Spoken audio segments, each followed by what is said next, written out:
ਜੀ ਸਾਰੇ ਦੋਸਤਾਂ ਨੂੰ ਜੀ ਆਇਆਂ ਨੂੰ ਲੈਲਪੁਰ ਯੰਗ ਹਿਸਟੋਰੀਅਨ ਕਲੱਬ ਦੀ ਹਿਸਟਰੀ ਲੈਕਚਰ ਸੀਰੀਜ਼ ਦੇ ਵਿੱਚ। ਜਿਹੜੇ ਦੋਸਤ ਮੈਨੂੰ ਵੇਖ ਰਹੇ ਨੇ ਉਹਨਾਂ ਨੂੰ ਮੇਰੀ ਰਿਕੁਐਸਟ ਹੈ, ਬੇਨਤੀ ਹੈ, ਦਰਖਾਸਤ ਹੈ ਕਿ ਤੁਸੀਂ ਇਸ ਵੀਡੀਓ ਨੂੰ ਸ਼ੇਅਰ ਕਰ ਦਿਓ ਤਾਂ ਕਿ ਬਾਕੀ ਜਿਹੜੇ ਦੋਸਤ ਨੇ ਉਹ ਵੀ ਸਾਡੇ ਨਾਲ ਸ਼ਾਮਲ ਹੋ ਸਕਣ।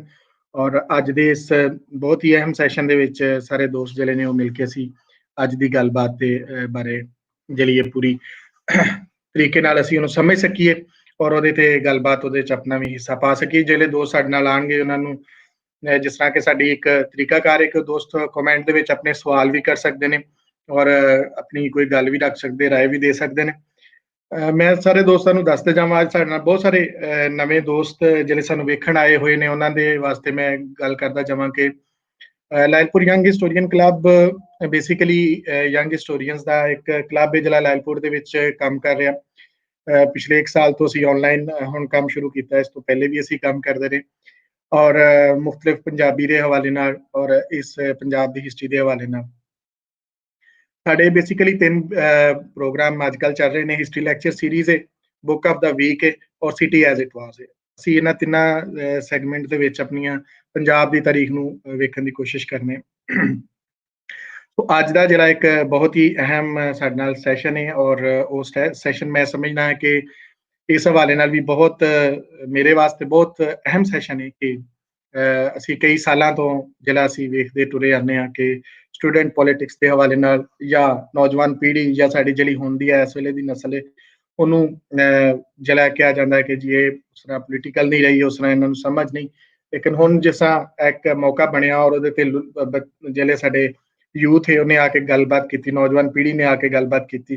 ਸੋ ਅਸੀਂ ਚਾਹ ਰਹੇ ਹਾਂ ਕਿ ਅਸੀਂ ਅੱਜ ਉਹਨਾਂ ਦੀ ਗੱਲਬਾਤ ਸੁਣੀਏ। ਸੋ ਇਸ ਸਾਡੇ ਪ੍ਰੋਗਰਾਮ ਦੇ ਵਿੱਚ ਸਾਡਾ ਸਾਥ ਦੇਣ ਵਾਸਤੇ ਸਾਡੇ ਬਹੁਤ ਹੀ ਪਿਆਰੇ ਦੋਸਤ ਸਾਥੀ ਅੱਜ ਸਾਡੇ ਨਾਲ ਮੌਜੂਦ ਨੇ।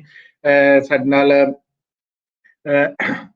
ਵਿੱਕੀ ਜੀ ਮੌਜੂਦ ਨੇ। ਮੈਂ ਉਹਨਾਂ ਦਾ ਤਾਰਫ ਕਰਵਾਉਂਦਾ ਚਾਹਾਂ ਕਿ ਵਿੱਕੀ ਜੀ ਦਾ ਜਿਹੜਾ ਜਿਸ ਸਟੂਡੈਂਟ ਯੂਨੀਅਨ ਤੋਂ ਨੇ, ਇਹ ਆਲ ਇੰਡੀਆ ਸਟੂਡੈਂਟ ਫੈਡਰੇਸ਼ਨ ਤੋਂ ਇਹਨਾਂ ਦਾ ਤਲਕ ਹੈ ਔਰ ਅੱਜ ਕੱਲ੍ਹ ਬਹੁਤ ਐਕਟਿਵ ਨੇ। ਅੱਜ ਕੱਲ੍ਹ ਜਿਹੜਾ ਫਾਰਮਰ ਪ੍ਰੋਟੈਸਟ ਚੱਲ ਰਿਹਾ ਹੈ ਉਹਦੇ ਤੇ। ਦੂਸਰਾ ਸਾਡੇ ਨਾਲ ਸਾਡੇ ਬਹੁਤ ਹੀ ਅੱਛੇ ਦੋਸਤ ਨਿਵਕਰਨ ਨਾਥ ਜੀ ਸਾਡੇ ਨਾਲ ਮੌਜੂਦ ਨੇ, student association all India student association ਤੋਂ ਸਾਡੇ ਨਾਲ ਮੌਜੂਦ ਨੇ। ਅਮਨਦੀਪ ਕੌਰ ਖੀਵਾ ਜੀ ਸਾਡੇ ਨਾਲ ਮੌਜੂਦ ਨੇ ਯੂਥ ਫਾਰ ਸਵਰਾਜ ਤੋਂ। ਔਰ ਸਾਡੇ ਨਾਲ ਸਾਡੇ ਬਹੁਤ ਹੀ ਸੀਨੀਅਰ ਦੋਸਤ ਜਿਨ੍ਹਾਂ ਦਾ ਸਟੂਡੈਂਟ ਯੂਨੀਅਨ ਦੇ ਹਵਾਲੇ ਨਾਲ ਬਹੁਤ ਜ਼ਿਆਦਾ ਕੰਮ ਹੈ ਔਰ ਉਹਨਾਂ ਦੀ ਬੁੱਕ ਵੀ ਪਬਲਿਸ਼ ਹੋ ਚੁੱਕੀਆਂ ਨੇ। ਇਕਬਾਲ ਹੈਦਰ ਭੱਟ ਸਾਹਿਬ ਅੱਜ ਸਾਡੇ ਨਾਲ ਮੌਜੂਦ ਨੇ ਜਿਹੜੇ ਇਸ ਸਾਰੇ ਸੈਸ਼ਨ ਦੇ ਨਾਲ ਸਾਡਾ ਸਾਥ ਬਣਨਗੇ ਔਰ ਕੀਨੋਟ ਸਪੀਕਰ ਦੇ ਤੌਰ ਤੇ ਸਾਡੇ ਨਾਲ ਅੱਜ ਮੌਜੂਦ ਨੇ। ਸੋ ਅੱਜ ਦੀ ਗੱਲਬਾਤ ਜਿਹੜੀ ਹੈ ਅਸੀਂ ਸ਼ੁਰੂ ਕਰਾਂਗੇ। ਅਸੀਂ ਅੱਜ ਦੀ ਗੱਲਬਾਤ ਅਸੀਂ ਨਿਵਕਰਨ ਜੀ ਉਹਨਾਂ ਤੋਂ ਸ਼ੁਰੂ ਕਰਾਂਗੇ। ਨਿਵਕਰਨ ਜੀ ਆਇਆਂ ਨੂੰ ਸਾਡੇ ਇਸ ਲਾਇਲਪੁਰ ਯੰਗ ਹਿਸਟੋਰੀਅਨ ਕਲੱਬ ਵਿੱਚ। ਬਹੁਤ ਬਹੁਤ ਧੰਨਵਾਦ ਜੀ। ਮਤਲਬ ਮੈਨੂੰ ਚਾਅ ਚੜਿਆ ਪਿਆ ਜਦੋਂ ਦਾ ਮੈਨੂੰ ਪਤਾ ਲੱਗਿਆ ਕਿ ਮੈਂ ਤੁਹਾਡੇ ਨਾਲ ਗੱਲਬਾਤ ਕਰਨੀ ਹੈ, ਬਿਕਾਜ਼ ਮੈਂ ਪਹਿਲਾਂ ਸੁਣਦੀ ਰਹੀ ਹਾਂ ਲਾਕਡਾਊਨ ਦੇ ਦੌਰਾਨ ਜਿਸ ਤਰੀਕੇ ਦੇ ਤੁਸੀਂ ਪ੍ਰੋਗਰਾਮ ਕਰਾਉਂਦੇ ਸੀਗੇ, ਟਾਕਸ ਕਰਾਉਂਦੇ ਸੀ। ਤੇ ਪਾਕਿਸਤਾਨ ਨਾਲ ਮੇਰਾ ਇੱਕ ਆਪਦਾ ਪਿਆਰ ਹੈ, ਮੇਰੇ ਨਾਨਕੇ ਪਾਕਿਸਤਾਨ ਤੋਂ ਨੇ ਤੇ ਲਾਹੌਰ ਸ਼ੇਖੂਪੁਰਾ ਨਾਲ ਮੇਰਾ ਹੈ ਖੂਨ ਦਾ ਰਿਸ਼ਤਾ। ਇਸ ਕਰਕੇ ਮੈਂ ਅੱਜ ਬਹੁਤ ਖੁਸ਼ ਹਾਂ ਕਿ ਮੈਨੂੰ ਉਧਰ ਵੀ ਕੁਝ ਲੋਕ ਸੁਣਨਗੇ। ਜਨਾਬ ਬਹੁਤ ਬਹੁਤ ਤੁਹਾਡੀ ਮਿਹਰਬਾਨੀ ਔਰ ਤੁਹਾਡਾ ਆਉਣਾ ਸਾਡੇ ਵਾਸਤੇ ਬਹੁਤ ਮਾਣਯੋਗ ਹੈ। ਅਸੀਂ ਅੱਜ ਦੀ ਗੱਲਬਾਤ ਕਿਉਂਕਿ ਅਸੀਂ ਤੁਹਾਡੇ ਰਾਹੀਂ ਸੁਣਾਂਗੇ, ਸਾਡੇ ਵਾਲੇ ਬੰਨੇ ਬਹੁਤ ਸਾਰੀਆਂ ਗੱਲਾਂ ਬਾਤਾਂ ਹੁੰਦੀਆਂ ਨੇ ਕਿ ਕੀ ਹੋ ਰਿਹਾ। ਸੋ ਅਸੀਂ ਥੋੜਾ ਜਿਹਾ ਤੁਹਾਡੀ ਜਿਹੜੀ ਐਸੋਸੀਏਸ਼ਨ ਹੈ ਉਹਦੇ ਹਵਾਲੇ ਨਾਲ ਔਰ ਤੁਹਾਡਾ ਫਿਰ ਇਸ ਜਿਹੜਾ ਫਾਰਮਰ ਪ੍ਰੋਟੈਸਟ ਚੱਲ ਰਿਹਾ ਇਹਦੇ ਹਵਾਲੇ ਨਾਲ ਤੁਸੀਂ ਕੀ ਸੋਚ ਰੱਖਦੇ ਹੋ ਔਰ ਕਿੱਦਾਂ ਇਹਦੇ ਵਿੱਚ ਸ਼ਾਮਲ ਹੋ, ਇਹ ਸਾਰੀ ਗੱਲਬਾਤ ਅਸੀਂ ਤੁਹਾਡੇ ਕੋਲੋਂ ਸੁਣਾਂਗੇ ਅੱਜ ਜੀ। ਬਿਲਕੁਲ ਬਿਲਕੁਲ। ਮੈਂ ਆਲ ਇੰਡੀਆ ਸਟੂਡੈਂਟਸ ਐਸੋਸੀਏਸ਼ਨ ਨਾਲ ਜੁੜੀ ਹੋਈ ਹਾਂ, ਆਇਸਾ ਦੇ ਨਾਮ ਨਾਲ ਜਾਣਿਆ ਜਾਂਦਾ ਇਹਨੂੰ। ਤੇ ਆਇਸਾ ਸਟੂਡੈਂਟ ਬੋਡੀ ਹੈ CPIML ਲਿਬਰੇਸ਼ਨ ਦੀ, communist party of India Marxist Leninist liberation ਦੀ ਸਟੂਡੈਂਟ ਵਿੰਗ ਹੈ। ਤੇ ਆਇਸਾ ਦੀ ਸਥਾਪਨਾ ਜਿਹੜੀ ਹੈ ਉਹ 9 ਅਗਸਤ 1990 ਨੂੰ ਹੋਈ ਸੀਗੀ। ਤੇ ਮੈਨੂੰ ਲੱਗਦਾ ਕਿ ਅੱਜ ਦੇ ਟਾਈਮ ਤੇ ਬੈਠ ਕੇ ਇਹ ਯਾਦ ਕਰਨਾ ਕਿ 1990 ਚ ਆਇਸਾ ਦਾ ਗਠਨ ਹੋਇਆ ਸੀ, ਉਹ ਕਾਫੀ ਇੰਟਰਸਟਿੰਗ ਹੈ। ਕਿ ਕਿਉਂਕਿ ਜੇ ਅਸੀਂ ਹਾਲਾਤ ਦੇਖੀਏ, ਪੋਲੀਟੀਕਲ ਹਾਲਾਤ ਦੇਖੀਏ ਦੇਸ਼ ਦੇ, ਤਾਂ 90ਆਂ ਨਾਲ ਸਾਡੇ ਅੱਜ ਦੇ ਹਾਲਾਤ ਕਾਫ਼ੀ ਮਿਲਦੇ ਨੇ। ਉਦੋਂ ਵੀ ਹਿੰਦੁਸਤਾਨ ਦੇ ਵਿੱਚ ਕਹਿ ਲਓ ਕਮਿਊਨਲ ਜਿਹੜੀ ਪੋਲੀਟਿਕਸ ਹੈ, ਉਹ ਕਾਫ਼ੀ ਜ਼ੋਰਾਂ ਸ਼ੋਰਾਂ ਨਾਲ ਚੱਲ ਰਹੀ ਸੀ। ਬੀਜੇਪੀ ਦਾ ਕਹਿ ਲਓ ਹਿੰਦੂਤਵ ਦਾ ਏਜੰਡਾ ਉਦੋਂ ਵੀ ਕਾਫ਼ੀ ਪੀਕ ਤੇ ਸੀ, ਜਿਹਦੇ ਨਤੀਜੇ ਵਜੋਂ ਕਹਿ ਲਓ 1992 ਦੀ ਜਿਹੜੀ ਬਾਬਰੀ ਮਸਜਿਦ ਡੈਮੋਲੇਸ਼ਨ ਸਾਡੇ ਸਾਹਮਣੇ ਆਈ ਉਸ ਤੋਂ 2 ਸਾਲ ਬਾਅਦ। ਤੇ ਅੱਜ ਫਿਰ ਅਸੀਂ ਕਹਿ ਲਓ ਸਿਮਿਲਰ ਸਿਚੁਏਸ਼ਨਾਂ 'ਚ ਬੈਠੇ ਹਾਂ। ਤੇ ਇਸੇ ਸਾਲ ਹੀ ਸਾਡੇ ਕੋਲੇ ਬਾਬਰੀ ਮਸਜਿਦ ਦਾ ਵਰਡਿਕਟ ਵੀ ਆਇਆ ਹੈ, ਜਿਹਦੇ 'ਚ ਕਹਿ ਲਓ ਫਿਰ ਇੱਕ ਤਰੀਕੇ ਨਾਲ ਇਨਸਾਫ ਨਹੀਂ ਮਿਲਿਆ 28 ਸਾਲ ਪਹਿਲਾਂ ਜਿਹੜੀ ਇੱਕ ਗਲਤੀ ਹੋਈ ਸੀ ਦੇਸ਼ 'ਚ ਏਡੇ ਵੱਡੇ ਲੈਵਲ ਦੀ ਉਸ ਕੇਸ ਦੇ ਵਿੱਚ। ਤੇ ਆਇਸਾ ਹਮੇਸ਼ਾ ਤੋਂ ਮੈਂ ਖੁਦ ਆਇਸਾ ਨਾਲ ਸਕੂਲ ਦੇ ਸਮਿਆਂ ਤੋਂ ਜੁੜੀ ਹੋਈ ਹਾਂ। ਜਦੋਂ ਮੈਂ ਕਹਿ ਲਓ 7ਵੀਂ 8ਵੀਂ 'ਚ ਸੀ, ਉਦੋਂ ਤੋਂ ਮੈਂ ਜੁੜੀ ਹੋਈ ਹਾਂ। ਤੇ ਆਇਸਾ ਹਮੇਸ਼ਾ ਉਦੋਂ ਵੀ ਜਦੋਂ 1990 'ਚ ਬਣੀ ਹੈ, ਉਦੋਂ ਮੰਡਲ ਕਮਿਸ਼ਨ ਦੇ ਹੱਕ 'ਚ ਡਟ ਕੇ ਉਤਰੀ ਹੈ ਉਹਨੂੰ ਲਾਗੂ ਕਰਾਉਣ ਲਈ। ਆਇਸਾ ਦਾ ਇਤਿਹਾਸ ਰਿਹਾ ਹਮੇਸ਼ਾ ਮਿਨੋਰਿਟੀਜ਼ ਦੇ ਲਈ ਖੜੀ ਹੋਈ ਹੈ ਇਹ ਜਥੇਬੰਦੀ ਸਟੂਡੈਂਟਾਂ ਦੇ ਵਿੱਚ, ਜਿੰਨੇ ਸਟੂਡੈਂਟਾਂ ਦੇ ਮੁੱਦੇ ਰਹੇ ਉਹਨਾਂ ਤੇ ਲੜਦੀ ਰਹੀ ਹੈ। ਤੇ ਹੁਣ ਜਦੋਂ ਅਸੀਂ ਕੋਵਿਡ ਦੇ ਦੌਰ 'ਚ ਦੇਖ ਰਹੇ ਹਾਂ ਕਿ ਡਿਜੀਟਲ ਡਿਵਾਈਡ ਇੱਕ ਤਰ੍ਹਾਂ ਦਾ ਸਾਡੇ ਦੇਸ਼ 'ਚ ਅਸੀਂ ਇੱਥੇ ਰਿਅਲਾਈਜ਼ ਕਰ ਰਹੇ ਹਾਂ, ਉਹ ਆ ਗਿਆ ਸਾਡੇ ਸਾਹਮਣੇ, ਜਿਹਦੇ 'ਚ ਕਾਫੀ ਦੁਖਦਾਈ ਘਟਨਾ ਵੀ ਸਾਡੇ ਸਾਹਮਣੇ ਆਈਆਂ। ਪੈਂਡੇਮਿਕ ਦੇ ਦੌਰਾਨ ਬਹੁਤ ਸਾਰੇ ਜਿਹੜੇ ਸਾਡੇ ਚਲੋ ਯੰਗ ਸਕਾਲਰ ਸੀਗੇ, ਯੰਗ ਸਟੂਡੈਂਟ ਸੀ, ਉਹ ਸੁਸਾਈਡ ਕਮਿਟ ਕਰ ਗਏ। ਉਹਨਾਂ ਚੋਂ ਇੱਕ ਲੇਟੈਸਟ ਜਿਹੜਾ ਕੇਸ ਹੈ ਉਹ ਇੱਥੇ LSE DU university, Delhi university ਦੇ ਇੱਕ ਕਾਲਜ ਦੀ ਇੱਕ ਯੰਗ ਕੁੜੀ ਦਾ ਸੀ, ਜਿਹੜੀ ਗ੍ਰੈਜੂਏਸ਼ਨ ਦੀ ਸਟੂਡੈਂਟ ਸੀਗੀ। ਉਹਦੀ ਕਿਉਂਕਿ 1 ਸਾਲ ਤੋਂ ਸਕਾਲਰਸ਼ਿਪ ਨਹੀਂ ਆਈ ਹੋਈ ਸੀ, ਉਹਦੇ ਕੋਲੇ ਲੈਪਟਾਪ ਨਹੀਂ ਸੀ ਜਿਹਦੇ ਤੇ ਉਹ ਇੰਟਰਨੈਟ ਦੇ ਥਰੂ ਕਲਾਸਾਂ ਅਟੈਂਡ ਕਰ ਸਕਦੀ। ਤੇ ਇਸੇ ਕਹਿ ਲਓ ਮੈਂਟਲ ਸਟ੍ਰੈਸ ਦੇ ਵਿੱਚ ਉਹਨੇ ਆਪਣਾ ਸੁਸਾਈਡ ਕਮਿਟ ਕਰ ਲਿਆ। ਤਾਂ ਇਸ ਤਰੀਕੇ ਦਾ ਜਿਹੜਾ ਡਿਜੀਟਲ ਡਿਵਾਈਡ ਕੋਵਿਡ ਦੇ ਦੌਰਾਨ ਹੁਣ ਸਾਡੇ ਸਾਹਮਣੇ ਆਇਆ, ਇਹਨਾਂ ਮੁੱਦਿਆਂ ਨੂੰ ਲੈ ਕੇ ਵੀ ਅਸੀਂ ਲੜ ਰਹੇ ਹਾਂ। ਤੇ ਮਤਲਬ ਵੱਖੋ ਵੱਖਰੇ ਸਮਿਆਂ ਤੇ ਅਸੀਂ ਵੱਖੋ ਵੱਖਰੇ ਮੁੱਦਿਆਂ ਦੇ ਉੱਤੇ, ਉਹ ਜੈਂਡਰ ਜਸਟਿਸ ਦਾ ਸਵਾਲ ਹੋਵੇ, ਉਹ ਕਾਸਟ ਬੇਸਡ ਅਟਰੋਸਿਟੀਜ਼ ਦੇ ਅਗੇਂਸਟ ਖੜੇ ਹੋਣ ਦਾ ਸਵਾਲ ਹੋਵੇ, ਇਹਨਾਂ ਸਾਰੇ ਮੁੱਦਿਆਂ ਤੇ ਅਸੀਂ ਲੜਦੇ ਰਹੇ ਹਾਂ।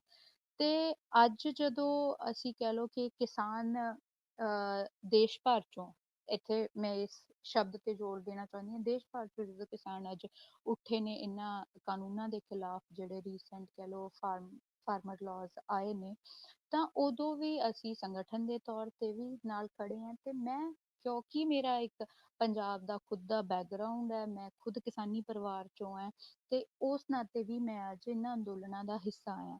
ਮੈਂ ਇਸ ਸ਼ਬਦ ਤੇ ਜ਼ੋਰ ਕਿਉਂ ਦਿੱਤਾ, ਦੇਸ਼ ਭਰ ਤੋਂ ਕਿਸਾਨ ਉਤਰੇ ਨੇ ਸੜਕਾਂ ਤੇ, ਕਿਉਂਕਿ ਕਿਤੇ ਨਾ ਕਿਤੇ ਮੈਨੂੰ ਨਹੀਂ ਪਤਾ ਤੁਹਾਡੇ ਕੋਲੇ ਕਿਸ ਤਰੀਕੇ ਦੀਆਂ ਖਬਰਾਂ ਫਿਲਟਰ ਹੋ ਕੇ ਆ ਰਹੀਆਂ ਨੇ, ਬਟ ਇੱਧਰਲੇ ਪਾਸੇ ਅਸੀਂ ਰਿਅਲਾਈਜ਼ ਕੀਤਾ ਕਿ ਮੀਡੀਆ ਦੇ ਰਾਹੀਂ ਪੂਰੇ ਦੇਸ਼ ਦੇ ਵਿੱਚ ਇੱਕ ਏਦਾਂ ਦਾ ਨੈਰੇਟਿਵ ਕੰਸਟਰਕਟ ਕਰਨ ਦੀ ਕੋਸ਼ਿਸ਼ ਕੀਤੀ ਜਾ ਰਹੀ ਹੈ ਕਿ ਸਿਰਫ ਪੰਜਾਬ ਵਾਲਿਆਂ ਨੂੰ ਹੀ ਦਿੱਕਤ ਕਿਉਂ ਹੈ, ਸਿਰਫ ਪੰਜਾਬ ਦੇ ਕਿਸਾਨਾਂ ਨੂੰ ਦਿੱਕਤ ਕਿਉਂ ਹੈ, ਬਾਕੀ ਦੇਸ਼ ਦੇ ਕਿਸਾਨ ਕਿਉਂ ਨਹੀਂ ਬੋਲ ਰਹੇ ਇਹਨਾਂ ਫਾਰਮਰ ਲਾਜ਼ ਦੇ ਖਿਲਾਫ।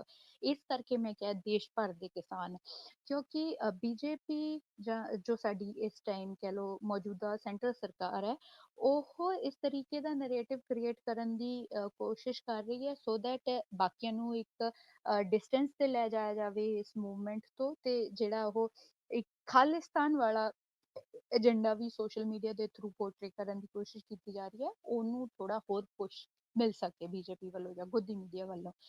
ਤੇ ਪਰ ਸੱਚਾਈ ਜਿਹੜੀ ਹੈ ਉਹ ਗਰਾਊਂਡ ਤੇ ਮਤਲਬ ਵਿੱਕੀ ਵੀ ਸਾਡੇ ਨਾਲ ਜੁੜੇ ਹੈ, ਅਮਨ ਸਾਡੇ ਨਾਲ ਹੈ, ਇਹ ਉਹ ਨੇ ਜਿਹੜੇ ਮੈਂ ਕਹੂੰਗੀ 2.5 ਮਹੀਨਿਆਂ ਤੋਂ ਪਿਛਲੇ ਜਦੋਂ ਇਹ ਸਾਰਾ ਅੰਦੋਲਨ ਪੰਜਾਬ ਦੀਆਂ ਸੜਕਾਂ ਤੇ ਵੀ ਚੱਲ ਰਿਹਾ ਸੀ, ਪੰਜਾਬ ਦੇ ਅੰਦਰ ਵੀ ਟੋਲ ਪਲਾਜ਼ਿਆਂ ਤੇ ਕਿਸਾਨਾਂ ਨੇ ਮੋਰਚੇ ਲਾਏ ਹੋਏ ਸੀ, ਇਹ ਦੋਨੋਂ ਸਾਥੀ ਉਹ ਨੇ ਜਿਹੜੇ ਉਦੋਂ ਤੋਂ ਉੱਥੇ ਡਟੇ ਹੋਏ ਨੇ। ਮੈਂ ਉੱਥੇ ਉਦੋਂ ਫਿਜ਼ੀਕਲੀ ਪ੍ਰੈਜ਼ੈਂਟ ਨਹੀਂ ਸੀ, ਮੇਰੀ ਉਦੋਂ ਪ੍ਰੈਜ਼ੈਂਸ ਜਿਹੜੀ ਹੈ ਉਹ ਸੋਸ਼ਲ ਮੀਡੀਆ ਦੇ ਥਰੂ ਸੀ, ਉਹ ਲਿਮਿਟਡ ਸੀਗੀ, ਬਿਕਾਜ਼ ਮੈਂ ਪਿਛਲੇ 3 ਸਾਲਾਂ ਤੋਂ ਖੁਦ ਦਿੱਲੀ ਦੇ ਵਿੱਚ ਰਹਿੰਦੀ ਹਾਂ, ਇੱਥੇ ਪੜ੍ਹਦੀ ਹਾਂ, ਆਲਦੋ ਮੇਰਾ ਪਰਿਵਾਰ ਸਾਰਾ ਉੱਥੇ ਹੀ ਹੈ। ਤੇ ਮੈਂ ਕੁਝ ਫਿਜ਼ੀਕਲ ਪਰਸਨਲ ਮੈਡੀਕਲ ਕਾਰਨਾਂ ਦੇ ਕਰਕੇ ਇਹਨਾਂ 2.5 ਮਹੀਨਿਆਂ ਦੇ ਦੌਰਾਨ ਪੰਜਾਬ ਜਾ ਨਹੀਂ ਸਕੀ। ਤੇ ਪਰ ਹੁਣ ਜਦੋਂ ਪਿਛਲੇ ਕਹਿ ਲਓ ਤੁਸੀਂ 2 ਹਫ਼ਤੇ, ਅੱਜ 14 ਦਿਨ ਪੂਰੇ ਹੋ ਗਏ, ਜਦੋਂ ਸਾਰੇ ਕਿਸਾਨ ਜਿਹੜੇ ਨੇ ਉਹ ਦਿੱਲੀ ਦੀਆਂ ਦਰਾਂ ਤੇ ਆ ਕੇ ਬੈਠੇ ਹੋਏ ਨੇ, ਦਿੱਲੀ ਦੇ ਬਾਰਡਰਾਂ ਤੇ ਆ ਕੇ ਬੈਠੇ ਹੋਏ ਨੇ, ਉਦੋਂ ਅਸੀਂ ਸਾਰੇ ਜਿਹੜੇ ਆ ਵੱਖੋ ਵੱਖਰੇ ਵਿਦਿਆਰਥੀ ਸੰਗਠਨਾਂ ਵੱਲੋਂ ਇਸ ਮੋਰਚੇ ਦੇ ਨਾਲ ਖੜੇ ਆ। ਤੇ ਉਹਦਾ ਕਾਰਨ ਕੀ ਹੈ, ਮਤਲਬ ਕਿਉਂ ਜਿਹੜਾ ਇੱਕ ਕਹਿ ਲਓ ਵੀ ਇੱਥੇ ਸਾਨੂੰ ਮੇਨ ਸਵਾਲ ਮੈਨੂੰ ਲੱਗਦਾ ਜਿਹਦੇ ਤੋਂ ਸ਼ੁਰੂਆਤ ਕਰਨੀ ਵੀ ਚਾਹੀਦੀ ਹੈ, ਵੀ ਕੀ ਕਾਰਨ ਹੈ ਵੀ ਅਸੀਂ ਕਿਸਾਨਾਂ ਦਾ ਮੁੱਦਾ, ਕਿਸਾਨ ਲੜਨ ਤਾਂ ਸਮਝ ਆਉਂਦਾ, ਵੀ ਵਿਦਿਆਰਥੀ ਹੋਣ ਦੇ ਨਾਤੇ ਅਸੀਂ ਕਿਉਂ ਇਹਨਾਂ ਅੰਦੋਲਨਾਂ ਦਾ ਹਿੱਸਾ ਬਣੀਏ।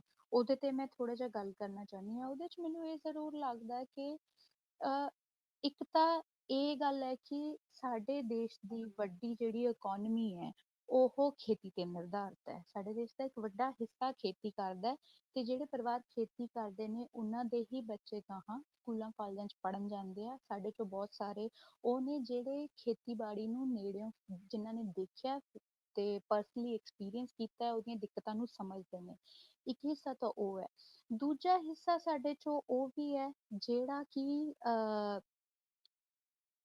ਖੇਤੀ ਨੂੰ ਸ਼ਾਇਦ ਪਰਸਨਲੀ ਉਹਨੇ ਐਕਸਪੀਰੀਅੰਸ ਨਾ ਕੀਤਾ ਹੋਵੇ, ਪਰ ਕਿਉਂਕਿ ਸਾਡੇ ਕੋਲੇ ਇੰਨੀ ਪ੍ਰਿਵਿਲੇਜ ਸਾਨੂੰ ਮਿਲ ਗਈ, ਜਾਂ ਕਹਿ ਲਓ ਅਸੀਂ ਅੱਜ ਯੂਨੀਵਰਸਿਟੀ ਕਾਲਜਾਂ ਤੱਕ ਪਹੁੰਚ ਗਏ, ਤਾਂ ਵਿਦਿਆਰਥੀ ਹੋਣ ਦੇ ਨਾਤੇ ਅਸੀਂ ਉਹ ਸਾਰਾ ਢਾਂਚਾ ਪੜ੍ਹਦੇ ਜ਼ਰੂਰ ਹਾਂ। ਮਤਲਬ ਜੇ ਕੋਈ ਅੱਜ ਸਾਨੂੰ ਸਵਾਲ ਪੁੱਛੇ, ਜੋ ਬੀਜੇਪੀ ਦੀ ਸਰਕਾਰ ਇੱਥੇ ਕਰ ਵੀ ਰਹੀ ਹੈ, ਵੀ ਤੁਸੀਂ ਤਾਂ ਕਿਸਾਨ ਨਹੀਂ ਹੈਗੇ, ਜਾਂ ਬਹੁਤ ਸਾਰੇ ਚਿਹਰਿਆਂ ਨੂੰ ਦਿਖਾ ਦਿਖਾ ਕੇ ਵੀਡੀਓਜ਼ ਦੇ ਉੱਤੇ ਬੋਲਿਆ ਜਾ ਰਿਹਾ ਵੀ ਇਹ ਤਾਂ ਕਿਸਾਨ ਨਹੀਂ ਹੈਗੇ, ਜਾਂ ਇਹ ਤਾਂ ਕਿਸਾਨਾਂ ਵਰਗੇ ਦਿਸਦੇ ਨਹੀਂ, ਜਾਂ ਇਹ ਤਾਂ ਅੰਗਰੇਜ਼ੀ ਬੋਲਦੇ ਨੇ, ਇਹ ਕਿਸਾਨਾਂ ਦੇ ਕੱਟ 'ਚ ਕੀ ਕਰਦੇ ਆ। ਤਾਂ ਅਸੀਂ ਜੇ ਪੜ੍ਹਦੇ ਹਾਂ, ਅਸੀਂ ਜੇ ਅੰਗਰੇਜ਼ੀ ਬੋਲਦੇ ਹਾਂ, ਉਹਦਾ ਇਹ ਮਤਲਬ ਇੱਕਦਮ ਨਹੀਂ ਹੈਗਾ ਕਿ ਜੇ ਕਿਸਾਨਾਂ ਦੇ ਨਾਮ ਤੇ ਤੁਸੀਂ ਕੋਈ ਗਲਤ ਬਿੱਲ ਲਿਆਂਦੇ ਨੇ, ਅਸੀਂ ਉਹਨਾਂ ਨੂੰ ਸਮਝੀਏ ਨਾ, ਅਸੀਂ ਉਹਨਾਂ ਦੇ ਖਿਲਾਫ ਖੜੇ ਨਾ ਹੋਈਏ। ਕਿਉਂਕਿ ਸਾਨੂੰ ਐਜੂਕੇਸ਼ਨ ਨੇ ਇੰਨਾ ਕਹਿ ਲਓ ਉਹ ਪਲੇਟਫਾਰਮ ਦਿੱਤਾ ਉਹਨਾਂ ਚੀਜ਼ਾਂ ਨੂੰ ਸਮਝਣ ਦਾ, ਉਹਨਾਂ ਦੀਆਂ ਦਿੱਕਤਾਂ ਨੂੰ ਸਮਝਣ ਦਾ। ਇਸ ਕਰਕੇ ਅਸੀਂ ਵੀ ਅੱਜ ਕਿਸਾਨ ਅੰਦੋਲਨਾਂ ਦੇ ਵਿੱਚ ਕਿਸਾਨਾਂ ਦੇ ਨਾਲ ਖੜੇ ਹਾਂ। ਦੂਜੀ ਜਿਹੜੀ ਗੱਲ ਹੈ ਕਿ ਜਦੋਂ ਅਸੀਂ ਪਿਛਲੇ 6 ਸਾਲਾਂ ਤੇ ਝਾਤੀ ਮਾਰਦੇ ਹਾਂ ਬੀਜੇਪੀ ਦੀ ਸਰਕਾਰ ਦੁਬਾਰਾ ਤੋਂ ਚੁਣ ਕੇ, ਮਤਲਬ ਹਿਸਟੋਰੀਕਲੀ ਪਹਿਲਾਂ ਵੀ ਆਉਂਦੇ ਰਹੇ ਨੇ, ਪਰ ਹੁਣ ਜੇ ਅਸੀਂ ਦੇਖੀਏ 2014 ਤੋਂ ਲਗਾਤਾਰ ਸੈਂਟਰ ਦੇ ਵਿੱਚ ਸਾਡੇ ਦੇਸ਼ 'ਚ ਬੀਜੇਪੀ ਦੀ ਸਰਕਾਰ ਹੈ।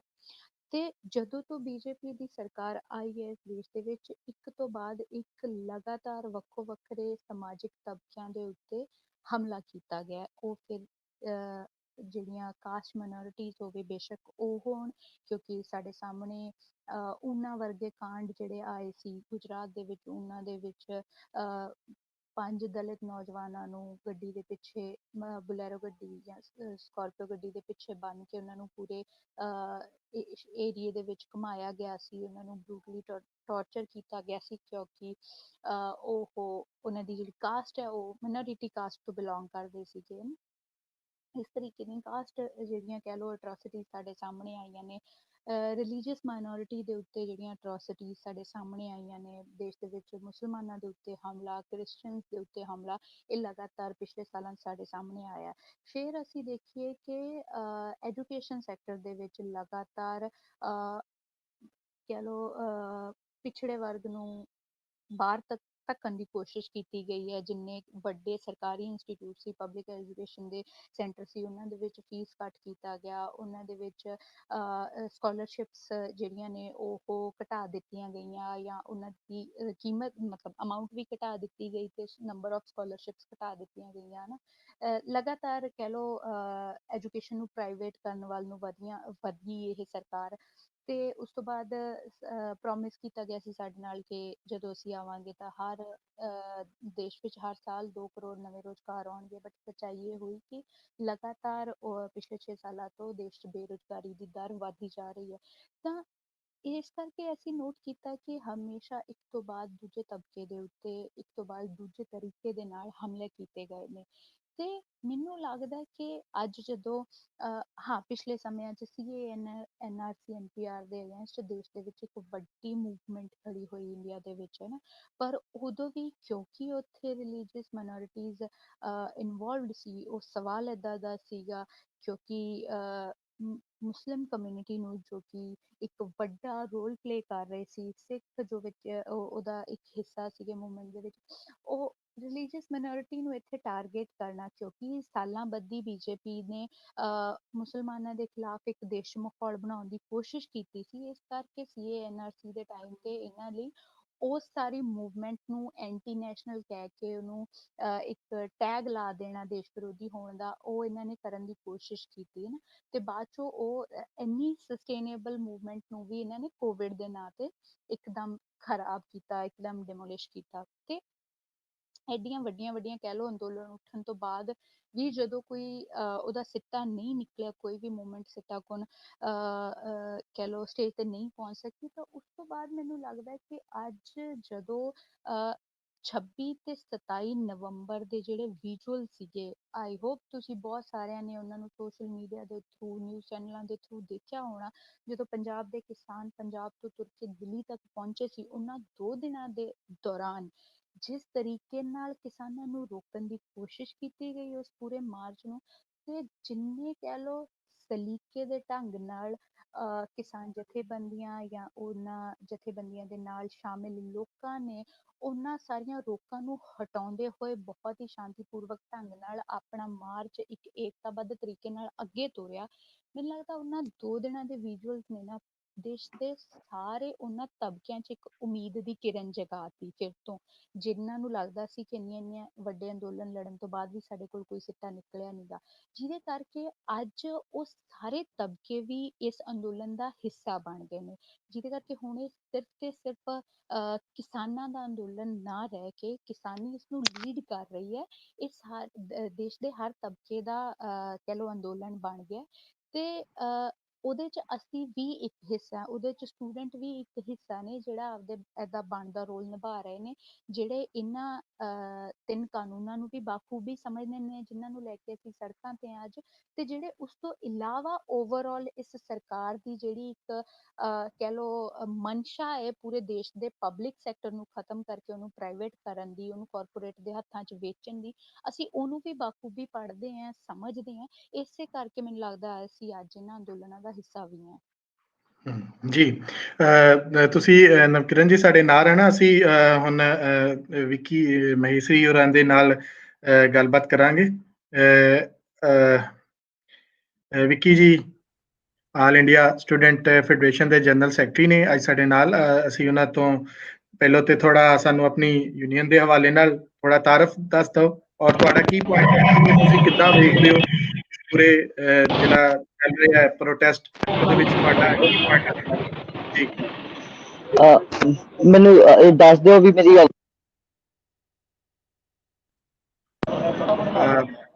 ਆਵਾਜ਼ ਠੀਕ ਆ ਰਹੀ ਹੈ ਵਿੱਕੀ ਤੁਹਾਡੀ? ਜੀ, ਸ਼ੁਕਰੀਆ ਦੋਸਤ। ਸਭ ਤੋਂ ਪਹਿਲਾਂ